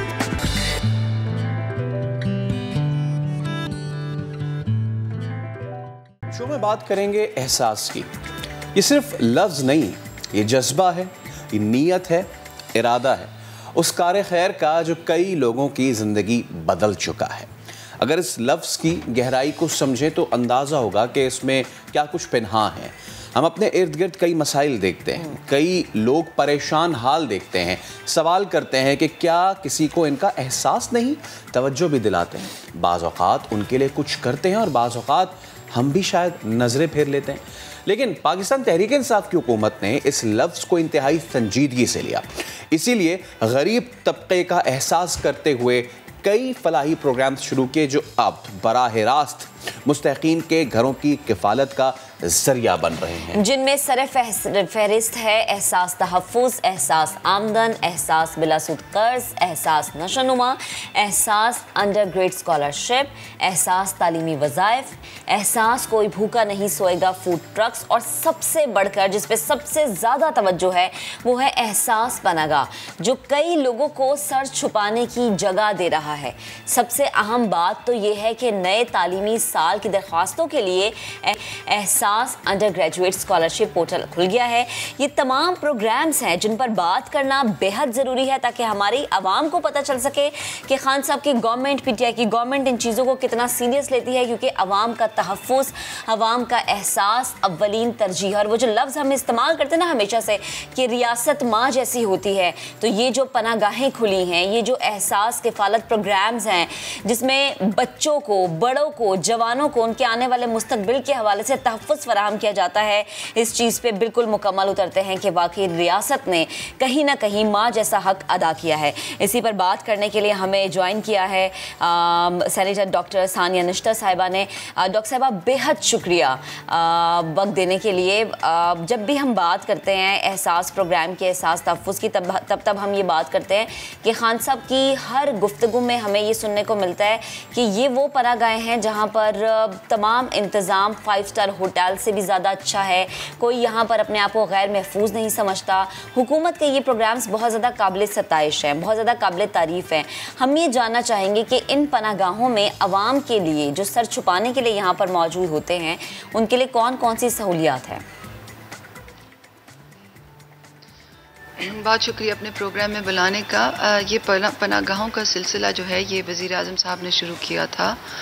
जब वो नए 2018 में आए थे तो वो सर्दियाँ थीं और वो देखते थे कि हमारे दिहाड़ीदार भाई जो हैं वो खुले आसमान के नीचे सर्दी में सो रहे होते थे। तो उस वक्त उन्होंने डायरेक्टिव दिया था कि इनके लिए पनागाहें बनाई जाएं ताकि ये बरामदों और ग्रीन बेल्ट्स और पार्क्स और फुटपाथ्स पर सोने के बजाय छत के नीचे सोएं, उनको खाना मिले, क्योंकि ये अपने घरों से बहुत दूर हैं और अपने बच्चों की किफ़ालत करने, पेट पालने के लिए शहरों में आते हैं। तो ये तो उसकी फ़िलॉसफी थी और ये पनागाहों का जो सिलसिला है ये वज़ीर आज़म की डायरेक्ट इंस्ट्रक्शंस पे पूरे मुल्क में बनाई गई हैं। आपका सवाल ये था कि इसमें सर्विसेज क्या मुहैया की जाती हैं। तो इसमें सर्विसेज जो होती हैं वो एक तो बिस्तर मिलता है उनको सुबह का नाश्ता मिलता है, रात का खाना मिलता है, कई पनाहगाहों में दोपहर का खाना भी मिलता है और ये तमाम सहूलियात जो हैं ये फ्री ऑफ कॉस्ट मिलती हैं। बाथरूम्स होते हैं, रनिंग वाटर होता है, गर्म पानी होता है, एम्बुलेंस की फैसिलिटी होती है, चेक इन होता है यानी कि शिनाख्ती कार्ड लिया जाता है, एक सिक्योर एनवायरनमेंट है, सर्वेलेंस है वहाँ, 24/7 सर्वेलेंस फैसिलिटीज़ हैं। किसी को कोई असिस्टेंस चाहिए हो तो असिस्टेंस प्रोवाइड की जाती है, किसी कोई बीमार हो जाए तो अस्पताल तक पहुंचाया जाता है, दवा लेके दी जाती है। तो और ये जो फैसिलिटीज़ हैं इसमें खाली दिहाड़ीदार भाई नहीं आते, इसमें मुसाफिर हजरात भी होते हैं जो जिनके लिए किसी होटल में रहना बहुत मुश्किल होता है, वो भी यहाँ रात गुजर बसर कर सकते हैं। तो आपने जब बात शुरू की थी तो आपने 5 स्टार फैसिलिटीज़ की बात की, तो मैं थोड़ी सी वजाहत करती चलूँ। 5 स्टार होटल से जो हमारा मुआहदा हुआ है उसका पस मंज़र ये है कि ये जो इस पनाहगाह की जो है ये एक होटल की तरह ही होती है। लोग आते हैं, वहाँ रात रहते हैं, सुबह का नाश्ता करते हैं, खाना खाते हैं। तो हुकूमत पाकिस्तान की तो होटल्स चलाने की कोई कैपेसिटी नहीं है, कोई सलाहियत नहीं है। तो हमने बेहतर गाइडलाइंस, SOPs और ट्रेनिंग्स के लिए सरीना होटल के साथ मुआहदा किया है, क्योंकि वो बेहतर जानते हैं कि इस तरह की जो सर्विस हो वो किस तरह चलाई जाती है। छोटी सी मैं आपको मिसाल देती हूँ, अगर एक पनाहगाह में 200 बेडशीट्स की लॉन्ड्री होनी है तो हमें मालूम नहीं है कि 200 बेडशीट्स की लॉन्ड्री किस तरह करते हैं, मगर होटल को पता है कि उनको मालूम है कि इंडस्ट्रियल स्केल जो वॉशिंग मशीन्स हैं वो कहाँ से बनती हैं, उनको किस तरह चलाना है। इस तरह की 100 छोटी छोटी चीज़ें हैं। तो इस तरह की हाउस कीपिंग के जो मामलात हैं उनमें उन गाइडेंस लेने के लिए हमने उनसे मुआहदा किया है ताकि हम अपनी सर्विसेज बेहतर कर सकें और इस तरह के दिहाड़ीदार भाइयों को एक और बहनों को एक इज़्ज़त की जगह मुहैया कर सकें। मगर हम ये क्लेम नहीं करते कि इस तरह की पनाहगाहों में 5 स्टार फैसिलिटीज़ होती हैं। बट मैम ये जो आपने बात की ना कि सर्विस प्रोवाइडिंग के लिए आप प्रोफेशनल से ट्रेनिंग अपने जो वहाँ के स्टाफ है उसको दिलवा रहे हैं, that in turn you know जिसको मईशत का पहिया चलाने को कहते हैं, ये एक उसकी अमली मिसाल है। यानी कि वो आज पनाहगाह में इस तरह की सर्विस सीख रहे हैं, यानी कि उनकी स्किल्स में इजाफा हो रहा है। अगर वो यहाँ से जाते तो आगे जाके किसी भी you know in 3, 4, 5 star hotel वो आसानी से काम कर सकते हैं। तो ये तो जिसको कहते हैं ना कि इसका एक बाई प्रोडक्ट बड़ा ज़बरदस्त सा निकल आया। अच्छा, पनाहगाहों पे तो ऑब्वियसली हम बहुत हमने फोकस किया हुआ है। अब मैं चाह रहा हूँ कि लोगों को हम ज़रा आज के इस गुफ्तगू से ये भी बताएं कि सिर्फ पनाहगाह और लंगर खाने ही जो है वो हुकूमत का फोकस नहीं है। एक और बड़ा अहम प्रोग्राम आपने स्टार्ट किया हुआ है, दैट इज़ एहसास अंडर ग्रेड स्कॉलरशिप प्रोग्राम। मैं चाहूँगा कि ये बताइए, क्योंकि हमारा लिटरेसी रेट हम सबको पता है पिछले कई सालों में इतना ज़्यादा हम बढ़ा नहीं सके हैं। ये जो प्रोग्राम है हमारा, क्या इसका क्राइटेरिया है, कौन से स्टूडेंट्स अप्लाई कर सकते हैं, किस तरह कर सकते हैं, प्लीज़ बताइए। ये बहुत अच्छा हुआ कि आपने एहसास अंडर ग्रेजुएट स्कॉलरशिप का जिक्र किया, क्योंकि इसकी एप्लीकेशन पोर्टल कल ही खुला है 30 सितंबर को। तो ये एक need and merit based scholarship program है। गुज़श्ता अदवार में जो भी हायर एजुकेशन की स्कॉलरशिप्स मिलती थी, एक तो वो मास्टर्स लेवल के लिए मिलती थी, PhDs, MPhils के लिए मिलती थी, और फिर वो नीड बेस्ड नहीं होती थी, वो मेरिट बेस्ड होती थी। तो जो जितना माशी तौर पे खुशहाल होगा उसके बच्चे उतने ही ज़्यादा ज़िंदगी की दौड़ में आगे होंगे और उतनी ही ज़्यादा उनकी सलाहियत इन स्कॉलरशिप्स लेने की होगी। मैं ये नहीं कहती कि वो गलत फ़ैसला था, मगर मैं ये कहना चाहती हूँ कि वो एक गरीब आदमी के बच्चे को हायर एजुकेशन के मौक़े देने में पूरी तरह फ़ाल वो स्कॉलरशिप्स नहीं थी। तो क्योंकि गवर्नमेंट की जो ओवरऑल पॉलिसी है वो प्रो पुअर थी, तो जब एहसास प्रोग्राम की तश्कील हुआ था तो हमने बहुत से फ़ैसलों के साथ साथ ये भी फ़ैसला किया था कि हम जो हायर एजुकेशन की मद में जो स्कॉलरशिप्स मिलती हैं उनको नीड और मेरिट बेस्ड करेंगे, यानी कि सबसे पहले नीड इस्टेब्लिश होगी और फिर नीड में मेरिट लिस्ट बनेगी। तो इस कॉन्टेक्स्ट में जो स्कॉलरशिप की एप्लीकेशन का तरीक़ाकार ये है कि ये पाकिस्तान की 100 तकरीबन 30 पब्लिक सेक्टर यूनिवर्सिटीज़ हैं, वहाँ पे ये स्कॉलरशिप एप्लीकेबल होती है। हायर एजुकेशन कमीशन के इश्तराक के साथ ये एग्जीक्यूट होती है। जिन घरानों की जो आमदन है वो 45,000 से कम होती है, वो तलबा और तालिबात इस स्कॉलरशिप के अहल होते हैं। वो ऑनलाइन अप्लाई करते हैं और उनकी जांच पड़ताल यूनिवर्सिटीज़ में कमिटीज़ के ज़ेरे निगरानी होती है और फिर एक शफाफ तरीके से एक लिस्ट बनती है।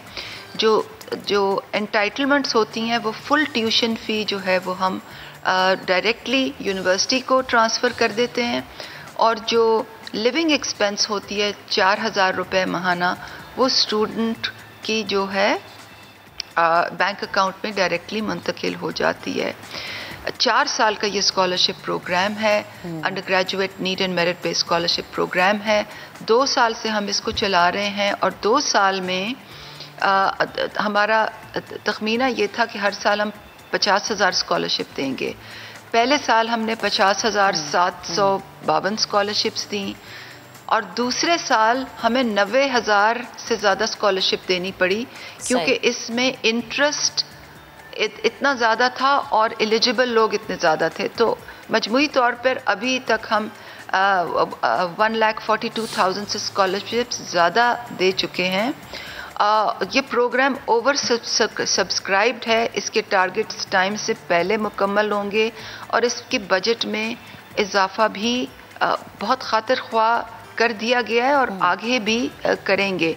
अक्सर तो हुकूमती प्रोग्रामों में ये होता है कि बजट लैप्स होते हैं, टारगेट्स मीट नहीं होते, मगर ये हमारा अल्लाह का शुक्र है दीगर प्रोग्रामों के साथ एक बहुत मकबूल और सक्सेसफुल प्रोग्राम है। हमें यूनिवर्सिटीज़ पे बड़ी कड़ी नज़र रखनी पड़ती है कि वो कवायद और ज़वाबित के मुताबिक जो फ़ंड यूटिलाइजेशन करें। हमारा सबसे बड़ा चैलेंज ये है कि हम टाइमली फंड्स रिलीज़ करें, क्योंकि यूनिवर्सिटीज़ को जो है रकम मुंतकिल हो जाती है, मगर हम जो स्टीयरिंग कमेटी है हमारी वो इस चीज़ पे बड़ी कड़ी नज़र रखती है कि टाइमली स्टूडेंट्स को स्कॉलरशिप रिलीज़ हो और उसके लिए हम बेहतर से बेहतर जो एग्जीक्यूशन मैकेनिज़म्स हैं उसकी यानी कि डैशबोर्ड्स की मॉनिटरिंग। और अभी पीछे ही 10 दिन पहले हमारी स्टीयरिंग कमेटी मीटिंग हुई है, कुछ बड़े अहम फैसले हुए हैं इस तरीके कार को मज़ीद बेहतर करने के लिए। अच्छा मैम, एक और चीज़ है, जैसे आपने ये प्रोग्राम भी बताया, जितने भी ये सोशल सिक्योरिटी सोशल सेफ्टी के प्रोग्राम्स हैं, अब हम देख रहे हैं कि it began from one sector of the society जो आपके डिफरेंट एस्पेक्ट्स को कवर कर रहा है। सबसे ज़्यादा तनकीद, क्योंकि जाहिर सी बात है जब गवर्नमेंट में बैठते तो हदफ तनकीद भी बनाया जाता है पॉलिसीज़ को, and in a democracy one must always welcome criticism.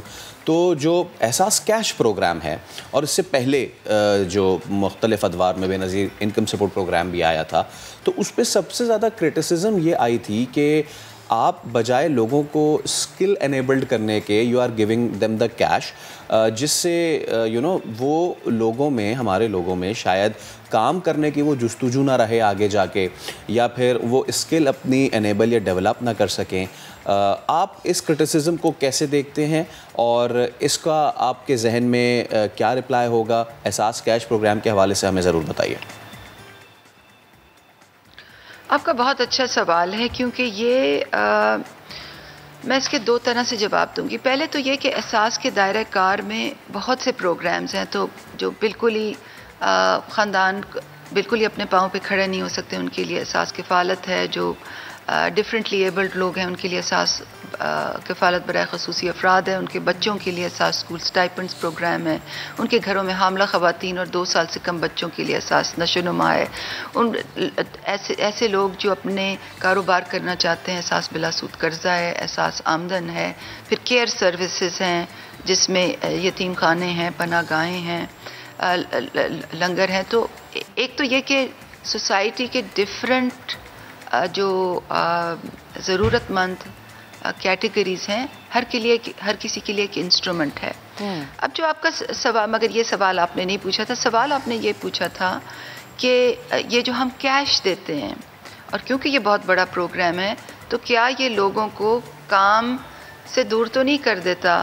तो उस पर बहुत तहकीक हुई है इंटरनेशनली, इस चीज़ पे बहुत ज़्यादा तहकीक हुई है कि जो कैश ट्रांसफ़र प्रोग्राम्स हैं, चाहे वो पाकिस्तान में चलें, चाहे वो लैटिन अमेरिका में चलें, अर्जेंटीना में, चिली में, सेंट्रल एशिया में, बाकी साउथ ईस्ट एशियन ममालिक में, हर मुल्क में ये तहकीक हुई है कि कैश जो है, कैश असिस्टेंस जो है, उसका नेगेटिव इम्पैक्ट लोगों की काम करने की जुस्तजू पे नहीं पड़ता। और कैश असिस्टेंस के और बहुत से फ़वाइद भी होते हैं। मिसाल के तौर पर वो लोगों को शॉक्स से बचाते हैं। मिसाल के तौर पर वो उन घरानों में बच्चों की माँओं को एम्पावर करते हैं कि वो बच्चों की बेहतर नशोनुमा करें। मिसाल के तौर पर कैश असिस्टेंस जो है वो घराने में बच्चों की तालीम पे एक मुस्बत असर डालते हैं। मिसाल के तौर पे कैश असिस्टेंस जो है वो घराने में ख़ास तौर पर लड़कियों की तालीम पे बहुत मुस्बत असरात डालते हैं। कैश असिस्टेंस लोगों को शॉक्स से भी प्रोटेक्ट करते हैं। ये तमाम चीज़ें जो मैं लिस्ट कर रही हूँ, ये तहकीक ने हमें बताई हैं। जो वल्नरेबल लोग होते हैं उनके हाथ में असिस्टेंस पहुँचाने का वाहिद तरीका होते हैं। जो डिफरेंटली एबल्ड होते हैं, माजूर अफराद के हाथ में कैश असिस्टेंस पहुँचाने का ये गालिबन एक वाहिद तरीका है। और सबसे ज़्यादा ये कि ये इनका इकॉनमी पर एक बहुत पॉजिटिव नॉक ऑन इफ़ेक्ट है, इनका एक मल्टीप्लायर इफ़ेक्ट है। बल्कि इस वक्त एक स्टडी भी हो रही है और इंशाल्लाह वो अगले 6 हफ्तों में कंक्लूड होगी, क्योंकि ये जो कोविड के जो कॉन्टेक्स्ट में जो तमाम कैश असिस्टेंस दी गई थी, बहुत से मुल्कों ने ये तहकीक की है कि क्या उसने सिर्फ वल्नरेबिलिटी और नीड और राशंस पे ही पॉजिटिव इम्पैक्ट किया है, या उसका कोई इकॉनमी पे भी एक मल्टीप्लायर इफ़ेक्ट आया है। तो बहुत से मुल्कों में ये तहकीक से सामने आया कि इनका इस कैश असिस्टेंस का इकॉनमी पे भी बहुत पॉजिटिव नॉक ऑन इफ़ेक्ट आया है। तो जो आलमी बैंक है वो इस वक्त एक स्टडी कर रहा है पाकिस्तान के, क्योंकि पाकिस्तान का जो कैश असिस्टेंस था वो in terms of the percentage of population serve दुनिया में तीसरा बड़ा था। जापान और यूनाइटेड स्टेट्स के सबसे बड़े थे, पाकिस्तान का नंबर 3 था। तो इस वक्त एक स्टडी हो रही है, एक इंडिपेंडेंट स्टडी हो रही है कि इसका इकॉनमी पर, जो पाकिस्तान की जो इकॉनमी रिवाइव हुई थी तो कोविड की फर्स्ट वेव के बाद, उसमें एहसास इमरजेंसी कैश की कितने % एट्रीब्यूशन थी और कितने % एट्रीब्यूशन रेमिटेंसेस की थी, एक्सपोर्ट्स की थी और बाकी इंडस्ट्री को अपने पैरों पे खड़े करने की। तो बात मैं ये कर रही हूँ कि आपको कैश असिस्टेंस का जो पॉजिटिव इम्पैक्ट है उसको डिफरेंट कॉन्टेक्स्ट में देखना चाहिए, और ओवरऑल इसका जो इम्पैक्ट है वो बड़ा पॉजिटिव होता है। और दोबारा मैं कहती हूँ कि ये लोगों को काम से दूर बिल्कुल नहीं करता, उनकी मोटिवेशन, और ये स्टेटिस्टिकली प्रूवन है। सही। डॉक्टर साहिबा, लास्ट में एक कमेंट आपसे चाहेंगे, जो कि हमने देखा कि हाल ही में आपने अक़वाम मुत्तहिदा की जनरल असम्बली के इजलास में समाजी तहफ़्फ़ुज़ से मुतालिक खिताब किया था। हम किस तरह से लोगों को कायल कर सकते हैं कि परेशान हाल अफराद जो हैं उनके समाजी तहफ़्फ़ुज़ को यकीनी बनाया जाए? हुकूमत अपनी ज़िम्मेदारी अदा कर रही है, लेकिन बहैसियत शहरी हम सब की भी ये ज़िम्मेदारी बनती है। जी बिल्कुल, बहैसियत शहरी भी हमारी ये ज़िम्मेदारी बनती है। और पाकिस्तान तो दुनिया का एक ऐसा मुल्क है कि जहाँ पे ज़कात देने की रिवायत, खैरात देने की रिवायत, सदक़ात देने की रिवायत बहुत ही एक पॉजिटिव ट्रेंड है। तो एहसास के दायरे कार में हम अब एक डोनेशन मैनेजमेंट सिस्टम बना रहे हैं, ताकि लोग, क्योंकि मुझे बहुत लोग कांटेक्ट करते हैं कि हम एहसास में अपना हिस्सा कैसे डाल सकते हैं, और लोग डोनेट करना चाहते हैं, लोग खैरात देना चाहते हैं, लोग अपने सदक़े इसमें डोनेट करना चाहते हैं, तो मैं उनसे यही कहती हूँ कि जब हमारा सिस्टम बन जाएगा डोनेशन मैनेजमेंट का, तो फिर हम आपसे अपील्स करेंगे कि आप एहसास के फ़ंड में डोनेशन करें, क्योंकि फिर हम आपको आपके यूनिक लॉगिन क्रेडेंशियल्स देंगे, यानी कि आपको आपका लॉगिन एंड पासवर्ड देंगे कि आप फ़लाँ वेबसाइट पे जाके अपना हिसाब किताब देख लें। अगर आपने 50,000 रुपये अपनी ज़कात और खैरात एहसास को दी है, तो वो आपको डिटेल वहाँ मिल जाएगी कि आपके 50,000 में से 10,000 रुपये यहाँ खर्च हुए, 25,000 इसकी ट्रीटमेंट पे खर्च हुए, ये उस इंडिविजुअल का फ़ोन नंबर है, आप ख़ुद चेक भी कर सकते हैं। तो जब तक वो ट्रांसपेरेंसी बेस्ड सिस्टम नहीं आएगा तो होल सेल अपील्स एहसास के लिए हम नहीं करेंगे, और इंशाल्लाह वो बहुत जल्द नाफिज हो जाएगा। मेरे लिए एहसास की जो अल्टीमेट जो सक्सेस का यार्ड स्टिक है वो यही है कि जो पाकिस्तान के जो नॉर्मल लोग हैं, यानी कि आप दोनों भी जो यहाँ स्टूडियो में बैठे हुए हैं, आप अपने हाथ से देने के बजाय आप एहसास को प्रेफर करेंगे, क्योंकि आपको ये यकीन हो जाएगा कि इसकी सिस्टम्स एंड प्रोसेसेस ट्रांसपेरेंट हैं और बिल्कुल रूल बेस्ड हैं।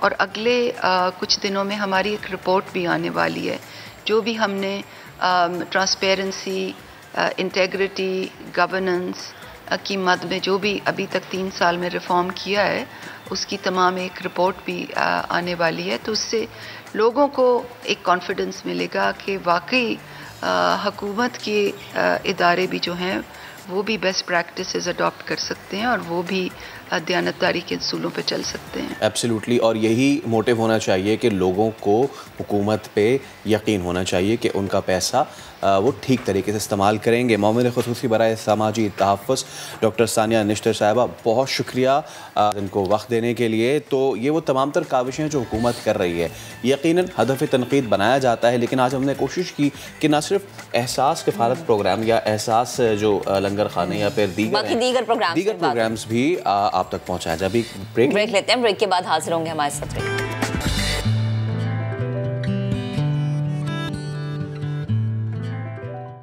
Welcome back. अब आपको लिए चलते हैं हरिपुर जेल, जहां पर कैद मुजरिमों की जिंदगी जो है वो बदलने जा रही है। ये एक मिशन है, इस मिशन पर बड़ी तेजी से काम हो रहा है। सूबाई हुकूमत के ताउन से जेल में स्किल्स डेवलपमेंट प्रोग्राम का आगाज कर दिया गया है। कैदी जो हैं अब कापिज बनाते नजर आ रहे हैं, डेकोरेशन पीसेस और धागे से बनी चीजें जो हैं हम देख भी सकते हैं। फैसल की वो बंदी शुरू में कहा हम आपको लिए चलते हैं हरिपुर जेल, मैं कहा आप ही जहाँ हरिपुर नहीं, मैं आतिफ कयूम के जरिए, लेकिन आतिफ कयूम के जरिए चलते हैं। कहीं बन रहा है कारपेट, कोई दिखा रहा है लकड़ी पर कारीगरी, मोतियों से डेकोरेशन और बहुत कुछ। ये हुनरमंद हैं हरिपुर सेंट्रल जेल के वो कैदी जिन्हें फन्नी तरबियत दी जा रही है। जेल में कैद अफराद अपने हुनर को ऐसी महारत से बताते हैं कि सब दंग रह जाएं। मुझे खुद भी शौक है लकड़ के काम की, तो मैं लकड़ का काम सीख रहा हूँ, तो इसलिए थोड़ा सा टाइम भी हमारा अच्छा गुजर जाता है यहाँ पे। जेल इंतज़ामिया की जानिब से ये अच्छा एक कमाल है कि जिस पर हम उनका शुक्रिया अदा करते हैं और ये काम सीख रहे हैं। बहुत शुरू से सर जो मोतियों का काम सीख रहा था, ये जो है ना सर इधर बनाता हो, हर चीज़ लैंप पे वगैरह सारा सामान बनाता हो, घर पे भी बेचता हो सर और इधर भी बेचता हो, लेकिन थोड़ा पैसे भी मिल जाएगा। इंचार्ज फैक्ट्री कहते हैं कि सूबाई हुकूमत के ताउन से ये सब मुमकिन हुआ। कैदियों को हम ट्रेन करते हैं, ये हमारा जो कोर्स है ये 6 मंथ का है और 6 महीनों के बाद ये लोग ट्रेंड हो जाएंगे और ट्रेंड होने के बाद अगर ये बाहर चले जाते हैं, अपने घरों में चले जाते हैं, तो बाइज़्ज़त रोज़गार कर सकेंगे और बड़ा अच्छी अपनी खुशहाल ज़िंदगी गुजार सकेंगे। मुख्तलिफ कोर्सेज मुकम्मल करने वाले कैदियों को सर्टिफिकेट और नक़द इनामात भी दिए जाते हैं। आतिफ कयूम, हरिपुर।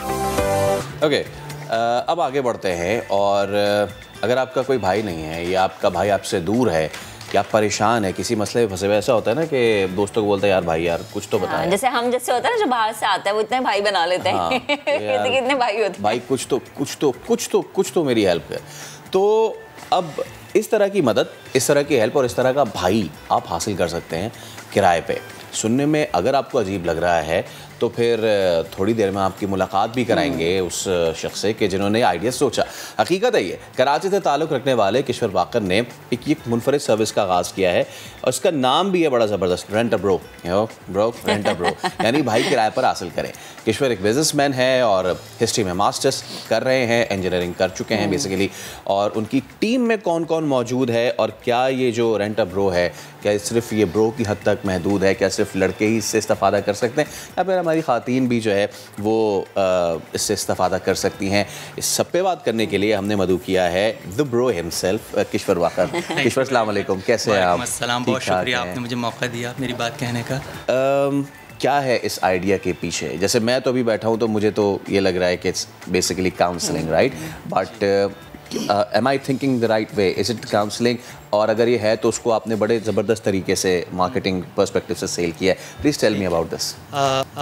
एक्चुअली मैं थोड़ा सा बैकग्राउंड बता देता हूँ। मैं हिस्ट्री में मास्टर्स कर रहा हूँ और उधर हमें हर सेमेस्टर में रिसर्च करनी होती है। तो हमारा एक सब्जेक्ट होता है एंथ्रोपोलॉजी, जिसमें हम कल्चर्स को स्टडी करते हैं, उस पर रिसर्च करते हैं। So I was looking for a different topic अपने नेक्स्ट सेमेस्टर पे रिसर्च के लिए। तो मेरा इंटरेस्ट था लोनलीनेस, सेल्फ आइसोलेशन, सेक्लूजन पे, ठीक है।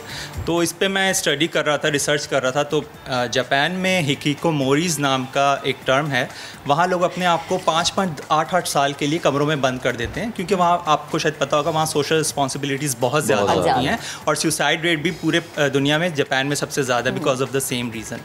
तो वहाँ पर एक कंपनी लॉन्च हुई थी इस मसले को हल करने के लिए कि जिन लोगों ने अपने आप को सेल्फ आइसोलेट कर दिया सोसाइटी से 5-5 साल के लिए, रेंट अ सिस्टर के नाम से।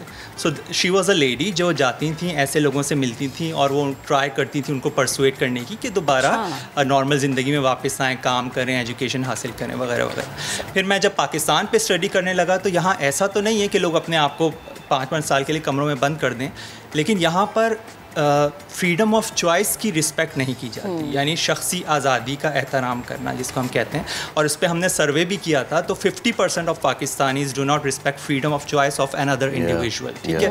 यानी आपको ज़िंदगी उस तरीके से गुजारनी है जैसे आपका माशरा चाहता है, बिल्कुल आप वैसे नहीं गुजार सकते जैसे आप चाहते हैं। और इसमें मैं ये नहीं कह रहा कि आप कोई गैर कानूनी या गैर इखलाकी हरकतें कर रहे हैं और उस पर आपको जो है वो इंकरेजमेंट मिले। Basic human rights, for example अपनी पसंद का सब्जेक्ट चूज़ करना जिसमें आप हायर एजुकेशन करना चाहते हैं। लड़कियों को डॉक्टर बनने पर ही पुश किया जाता है ताकि उनके रिश्ते अच्छे आ जाएं। मर्दों को कहा जाता है कि इंजीनियर बन जाओ हमारी तरह ताकि उनकी अच्छा फ्यूचर पर्सपेक्टिव्स हों। शादी के लिए जो बेसिक ह्यूमन राइट है, लीगली मजहबी तौर पे अपनी पसंद की शादी करना, आज भी इस दौर में भी जो अपनी पसंद की शादी करना अगर घर वालों के सामने पेश करे तो पूरी सोसाइटी ऐसी नहीं है जिससे एक्सेप्ट किया जाए। और बाकी आपके पहनावे पे क्रिटिसिज्म होता है, आपको वैसे ही कपड़े पहनने हैं जैसा सोसाइटी एक्सेप्ट करती है, आपको वैसा ही जो भी शौक आपको वैसे ही रखने। अगर आप घर में कुत्ता भी पाल लेंगे तो अभी भी रहमत के फरिश्ते नहीं आते और लोग फ़ौरन फतवा लेके खड़े हो जाएंगे। Even it's not just about religious aspect, even अगर आप दाढ़ी भी रख लें तो दाढ़ी का भी को इज़्ज़त और एहतराम से सिर्फ रिलीजियस सर्कल्स में ही देखा जाता है। वरना आपको शायद पता हो कि अगर कोई दाढ़ी वाला शख्स रिश्ता लेने किसी के पास जाए तो नहीं, उसको मुश्किलात का सामना होता है, you know. So these things जब मैंने इस पर रिसर्च की तो ऐसे लोगों को जब सोसाइटी से रिजेक्शन मिलती है तो वो लोनलीनेस का शिकार हो जाते हैं, क्योंकि वो अपनी एक ओरिजिनल लाइफ नहीं जी रहे होते बल्कि एक फेक लाइफ लबादा चढ़ा के लोगों के सामने जी रहे होते हैं, just to make other people happy। बिल्कुल। तो कुछ लोग तो ऐसे जी लेते हैं लेकिन कुछ लोग अंदर ही अंदर घुटन महसूस करने लग जाते हैं, शिकार हो जाते हैं ना। खास तौर पे उनको जब फैमिली से जब रिजेक्शन का सामना हो, वेलकम ना हो, तो वो अपने कमरों में अलग अलग बैठना शुरू कर देते हैं, घर वालों से बातचीत करना कम कर देते हैं, इवन दोस्त कम बनाना शुरू कर देते हैं। और फिर यही वजह कि ज़्यादा डिप्रेशन में वो मुब्तला हो जाते हैं। तो मैं तो आपको भाई ही कहूँगी। बिल्कुल, आप बहन हैं मेरी। मुझे ये बताएं भाई कि ये जब आपने सर्विस का आगाज़ किया, अभी तक कितने लोग जो हैं वो रेंट अ ब्रो की सर्विस से मुस्तफीद हो चुके हैं? फीडबैक कैसा मिल रहा है? बहुत अच्छा। मैं तो फीडबैक्स हमेशा लेता हूँ। उसके बाद जब सर्विस कंप्लीट हो जाती है तो वो पूरा एक पैराग्राफ लिख कर भेज देते हैं हमें, तो उसको हम शेयर करते हैं ताकि लोगों को पता चले कि what is it all about. तो बहुत ज़्यादा सर्विस हो चुकी है, अब तो मुझे इतना नंबर्स भी याद नहीं। अच्छा, इसका तरीका कार क्या है? जैसे कोई भी जो है वो एक भाई रेंट पे लेना चाह रहे हैं, ये चाह रहा है ये सर्विस, इसकी खिदमत हासिल कर सके, तरीका कार क्या है? देखिए, हमारा एक ही सोशल मीडिया पेज है इंस्टाग्राम पे, ठीक है। वहाँ हमारी एक इंस्टाग्राम हैंडलर हैं जो मैसेजेस आते हैं वो उसको डील करती हैं। She books appointments for the brothers. वहाँ हम उनसे कुछ क्वेश्चंस पूछते हैं जिससे हमें पता चलता है कि ये एक वैलिड क्लाइंट है या ऐसे ही मनचले उठ के आ गए, ठीक है। तो वो कुछ क्वेश्चन पूछती हैं like what is the reason to rent the brother, how do you want to spend time with the brother and what do you expect from the brother. और इसी तरह उनका एज, प्रोफेशन वगैरह बेसिक नॉलेज पूछते हैं। तो उसको फिर हम एनालाइज करते हैं कि ये कोई वैलिड कस्टमर है, क्लाइंट है जो जिसको ये प्रॉब्लम का सामना है। फिर हम उसको कनेक्ट कर देते हैं ब्रदर से, या मैं हूँगा या दूसरी जो हमारी टीम में। कितनी टीम में कितने हम लोग अभी हैं? 5 लोग ही हैं, ठीक है। स्टार्ट में 2 फीमेल्स हैं, 2 मेल्स हैं ब्रदर्स, और एक ये इंस्टाग्राम हैंडलर है, ठीक है हमारी। तो ये है, तो फिर हम उन्हें कनेक्ट कर। ये जो आपने बात की है ना किशोर भाई, कि हम उनको पहले एनालाइज करते हैं। अब ऑब्वियसली एनालाइज करने के लिए खुद भी आपको पता होना चाहिए, तो क्या इसकी कोई प्रॉपर ट्रेनिंग ली है to read the people, to read the psyche of the people? नहीं, एक्चुअली एनालिसिस से मेरा मतलब सिर्फ इतना है कि हम ये जानते हैं कि वो वाकई एहसास तन्हाई का शिकार हैं या नहीं हैं, या कोई फेक है, या कोई फेक ऐसी खामखा में मिलना चाह रहे हैं या मिलना भी नहीं चाह रहे होते, तंग कर रहे होते हैं, यू नो। इस वो हम ये आइडेंटिफाई कर रहे होते हैं बेसिकली उन आंसर से कि कोई क्लाइंट वाकई सीरियस। जैसे कि आपने कहा ना कि एक तो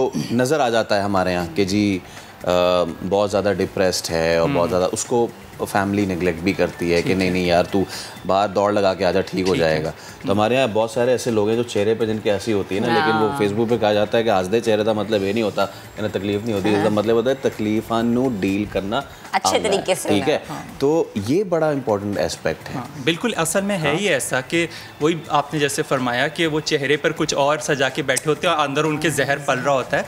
तो ये उन्हीं के लिए है असल में सर्विस, क्योंकि वो आके हमारे सामने वो वेंट आउट करते हैं ना। अब तो ज़ाहिर है हम सर्विसेज ले चुके हैं, मतलब बहुत कॉमन चीज़ों पे लोगों को बहुत रिजेक्शन फेस होती है। फॉर एग्जांपल ऐसे क्लाइंट्स आते हैं जिनका कद अगर नॉर्मल एवरेज हाइट से कम होता है तो उन्हें हमेशा बुली और किया जाता है और उनके दिल में वो बात रह जाती है। तो वो जब इजहार करते हैं तो उस वक्त मुझे भी पता चलता है कि हम लोग कितने इनसेंसिटिवली लोगों को बोल देते हैं, लेकिन उनके दिल पर क्या बीतती है वो अब मुझे सही तरह पता चल रहा है। ख़वातीन के केस में उनकी ब्यूटिफिकेशन से रिलेटेड बहुत सारे इस्टेब्लिश नॉर्म्स हैं कि भाई ऐसी ही होगी तो खूबसूरत होगी, वरना उसको घर से भी जो है वो सारी बहनों में अगर बेचारी किसी की कॉम्प्लेक्शन डार्क है तो उसको इग्नोर किया जाएगा और सब मिलके जो है उसे बातें सुनाएंगी।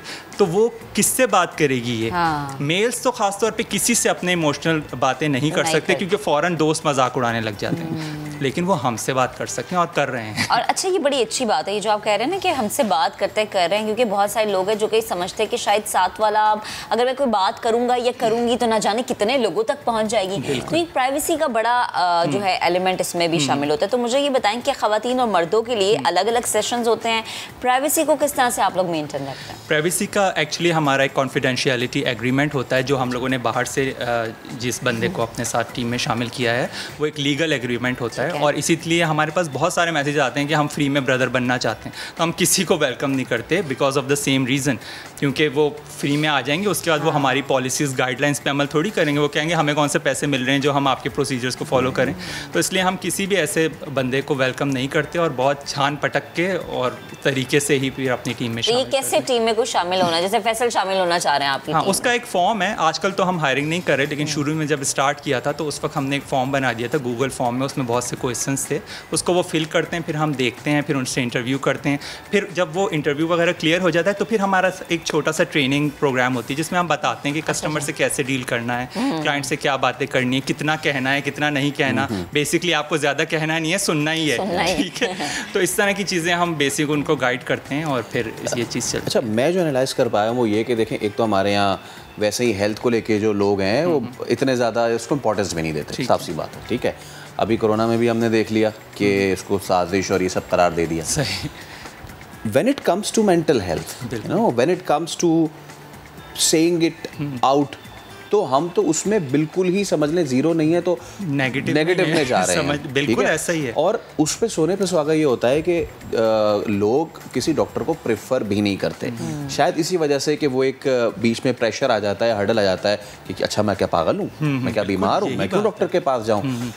मुझे ये लग रहा है कि जिस तरह आपने ये स्टार्टअप अपना लिया है, वो जो एक जिसको रेड टैपिज्म तो ऑब्वियसली मैं नहीं कहूँगा, लेकिन वो जो एक वाइट कॉलरिज्म आ जाती है ना कि मैं डॉक्टर के पास नहीं जाऊँगा, उसको उस डॉक्टर वाली चीज़ को आपने बहुत ज़्यादा आसान सहल कर दिया है कि यार अच्छा तुझे डॉक्टर के पास नहीं आना, तो ऑल्दो के आप जाएं, सही डजंट मीन्स कि आप ना जाएं, बट लेकिन अगर आपको ऐसा लग रहा है कि नहीं मैं कोई पागल नहीं हूँ या मैं नफ्सियाती थोड़ी हूँ जो मैं नफ्सियाती डॉक्टर के पास जाऊँ, तो आपका भाई आपको ये कहेगा कि भाई तुझे नहीं जाना, आ इधर बैठ, तू बता क्या मसला है। यही ऐसे ही है, बिल्कुल ऐसा ही है। बल्कि एक्चुअली तो हम यही चाहते हैं, हमारा ऑब्जेक्टिव यही है कि डॉक्टर तक जाने से पहले ही मामला हल हो जाए, यानी भाई के पास आकर, और हम ये कहेंगे भाई हाजिर है। हाँ भाई हाजिर है, उसके पास आके मामला, मतलब इस लेवल तक चीज़ जा ही क्यों रही है। ठीक है, तो वही बात है कि जैसे आपने फरमाया कि हाथ पे ज़रब लगे तो फिर तो हम फ़ौरन आगा खान हॉस्पिटल दौड़ जाएंगे, लेकिन जो दिल पे और दिमाग पे ज़रबे लग रही है उसका किसी को अच्छा ये जो आपने एक बात की ना कि मर्द और ख़वातीन, मर्द तो नहीं करते किसी से डिस्कस अपनी जो वो बेचारे अगर डिप्रेस हो, तो ज़्यादातर मर्द आपसे कांटेक्ट करते हैं ख़वातीन? नहीं, इसका रेशो मैंने 50-50% ही देखा है, इसमें मैंने कोई ज़्यादती या कमी नहीं देखी। ख़वातीन भी इक्वली कर रही हैं और मर्द भी कर रहे हैं, लेकिन मर्द हमेशा फिजिकली इन पर्सन मिलना चाहते हैं, हमेशा तो नहीं मोस्टली, लेकिन ख़वातीन अभी तक इन पर्सन नहीं मिलना चाहती। आई थिंक उनको एक तो वही बात है, नई सर्विस शुरू हुई है, शायद इतना, और पाकिस्तान में इस चीज़ का इतना रुझान भी नहीं है, और वो ज़ाहिर है घर में बैठे बैठे ऑनलाइन कर लेती हैं, उनको जाना भी नहीं पड़ता, हो सकता है किसी को बाहर निकलने में भी इजाज़त वगैरह के प्रॉब्लम्स हों, तो दैट्स ओके फॉर अस। आखिर में मुख्तसरन सिर्फ मैं आपसे जानना चाहूँगा, अभी तक का सबसे डिफ़िकल्ट केस क्या आया है आपके पास? एक्चुअली अभी तक कोई ऐसा डिफिकल्ट केस नहीं आया, लेकिन ये छोटी छोटी चीज़ें ही बड़ी डिफिकल्ट बना देते हैं लोग अपने ऊपर। मुझे लगता है कि वो मतलब जिस चीज़ ने मुझे बहुत ज़्यादा टच किया, वो मैंने उसका जिक्र भी कर दिया था कि जो हाइट वाला प्रॉब्लम एक बंदे को था, तो मुझे खुद भी अंदाज़ा नहीं था कि किसी के दिल में कितनी ज़्यादा इस तरह की चीज़ रह सकती है। एक छोटी सी चीज़ है जिस पे हम ध्यान ही नहीं देते, लेकिन वो उसने यही मुझे बताया कि उसको बचपन से इस चीज़ का सामना था और उसकी वजह से उसने लोगों से दोस्ती वस्ती करनी छोड़ दी। मैं जितनी दोस्ती करूँगा उतने ऐसे नेगेटिव ही सुनने को मिलेगी। ठीक है, ये बेहद शुक्रिया भाईजान आपका, हमारे साथ मौजूद थे। और आप अगर नॉवेली ये करना चाहते हैं तो आप जाएं जल्दी से इंस्टाग्राम पे और आपको एक भाई रेंट पे मिल जाएगा और फिर आप अपनी सारी मुश्किलात उनसे डिस्कस कर सकते हैं।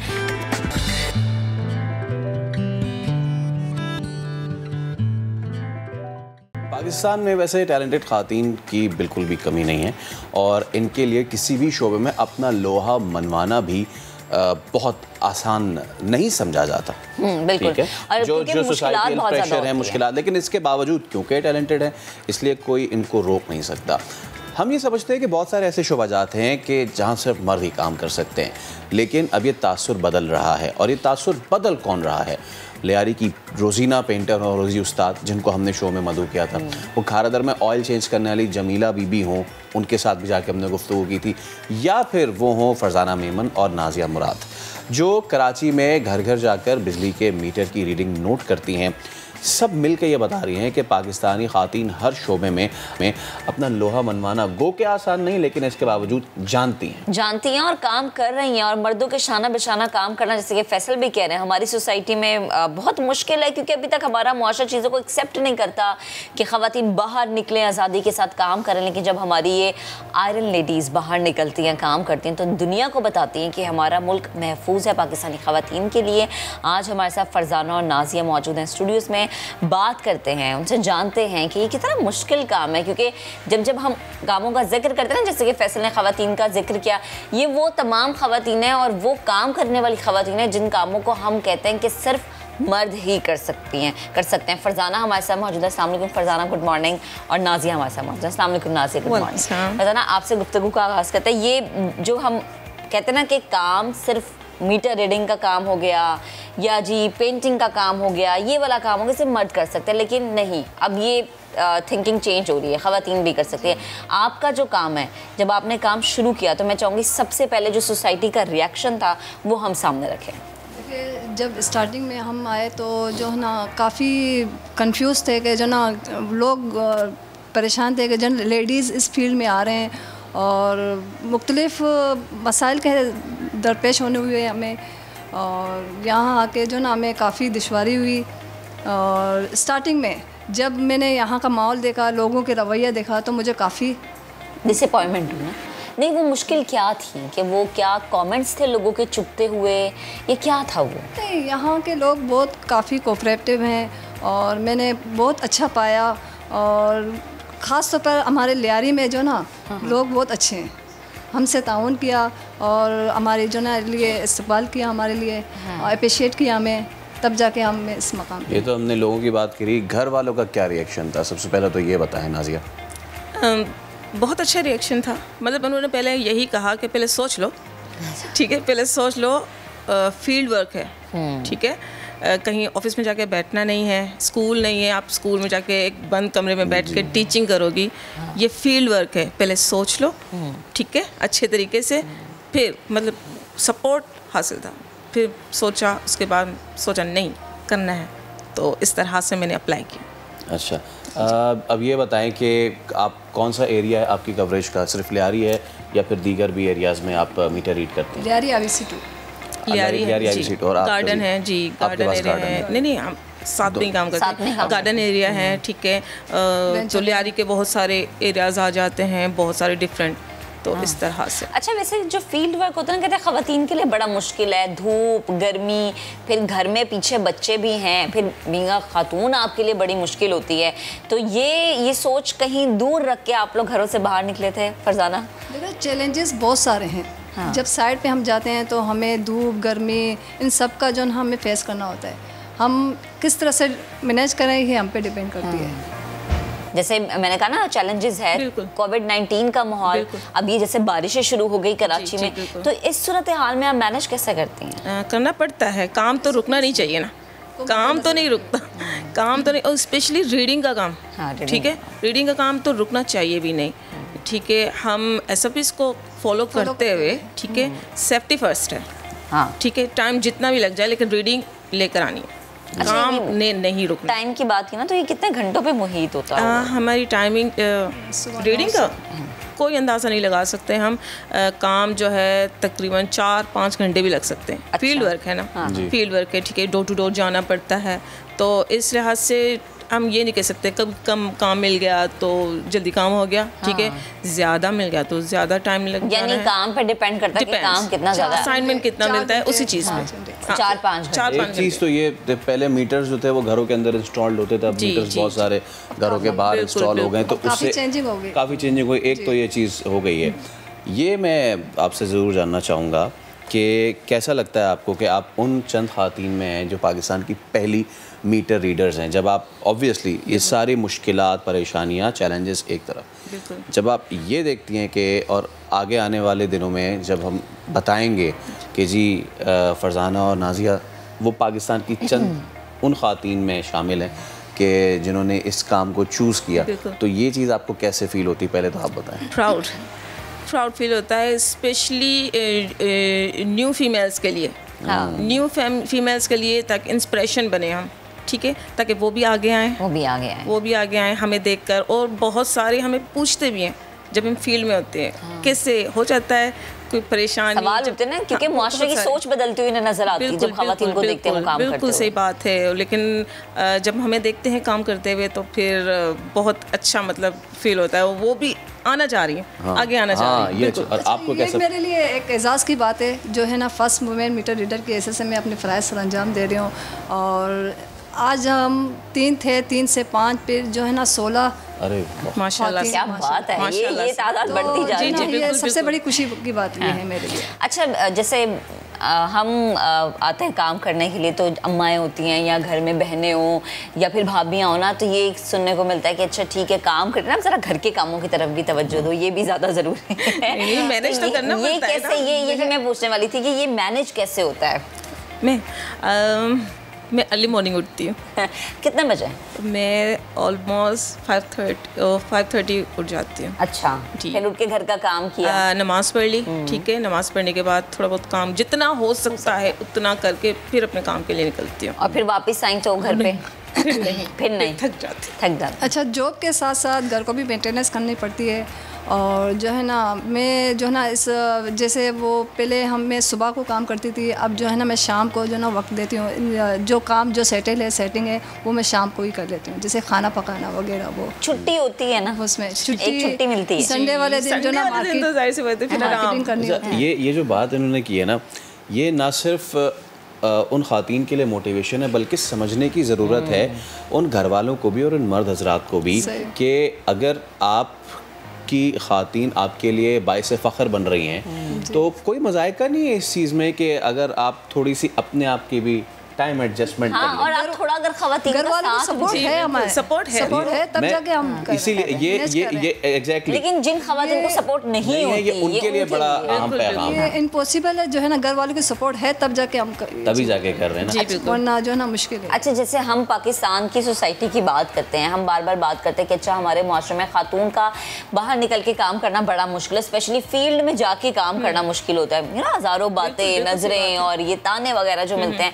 तो मैं चाहूँगी कि आप अपने अल्फाज में मुझे बताएं कि हमारी सोसाइटी में ख़वातीन का बाहर निकल के काम करना कितना महफूज आपकी नज़र में है?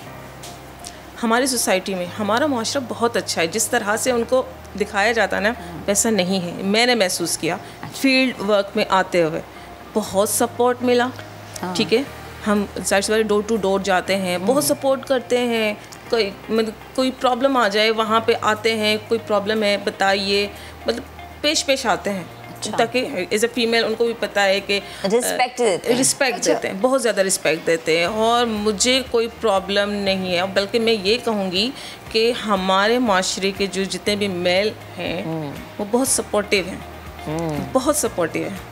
क्या बात है कि मैं तो कहूँगी हमारे जो मर्द ज़्यादा उनकी क्लैपिंग होनी चाहिए। पाकिस्तान में मैंने ये चीज़ देखी है कि जो ना हमारी लेडीज़ की खास तौर पर इज्जत करते हैं, रिस्पेक्ट की जाती है। ये चीज़ देखी है मैंने, इज्जत करते हैं बहुत ज़्यादा असर। और फिर इसकी एक बात मेरे अपने ऊपर भी डिपेंड होती है कि वो यस, और फिर ये आपके घर की तरबियत पे भी डिपेंड करती है। बिल्कुल सही बात है कि आपके घर की तरबियत, आपकी माँ या आपकी बहन, आप उनकी कितनी इज्जत करते हैं, वो ये चीज़ रिफ्लेक्ट करती है यहाँ पे। क्या फील्ड में मौजूद या इवन आप गली में भी किसी खातून को मौजूद देख रहे हैं तो आप उसकी किस तरह से इज्जत करते हैं। बेहद शुक्रिया आप दोनों का मौजूद थी और यकीनन हमारे लिए खैर है कि हमारी ख़वातीन इस तरह से बाहर निकलती हैं, काम करती हैं और फिर अपना नाम भी बनाती हैं।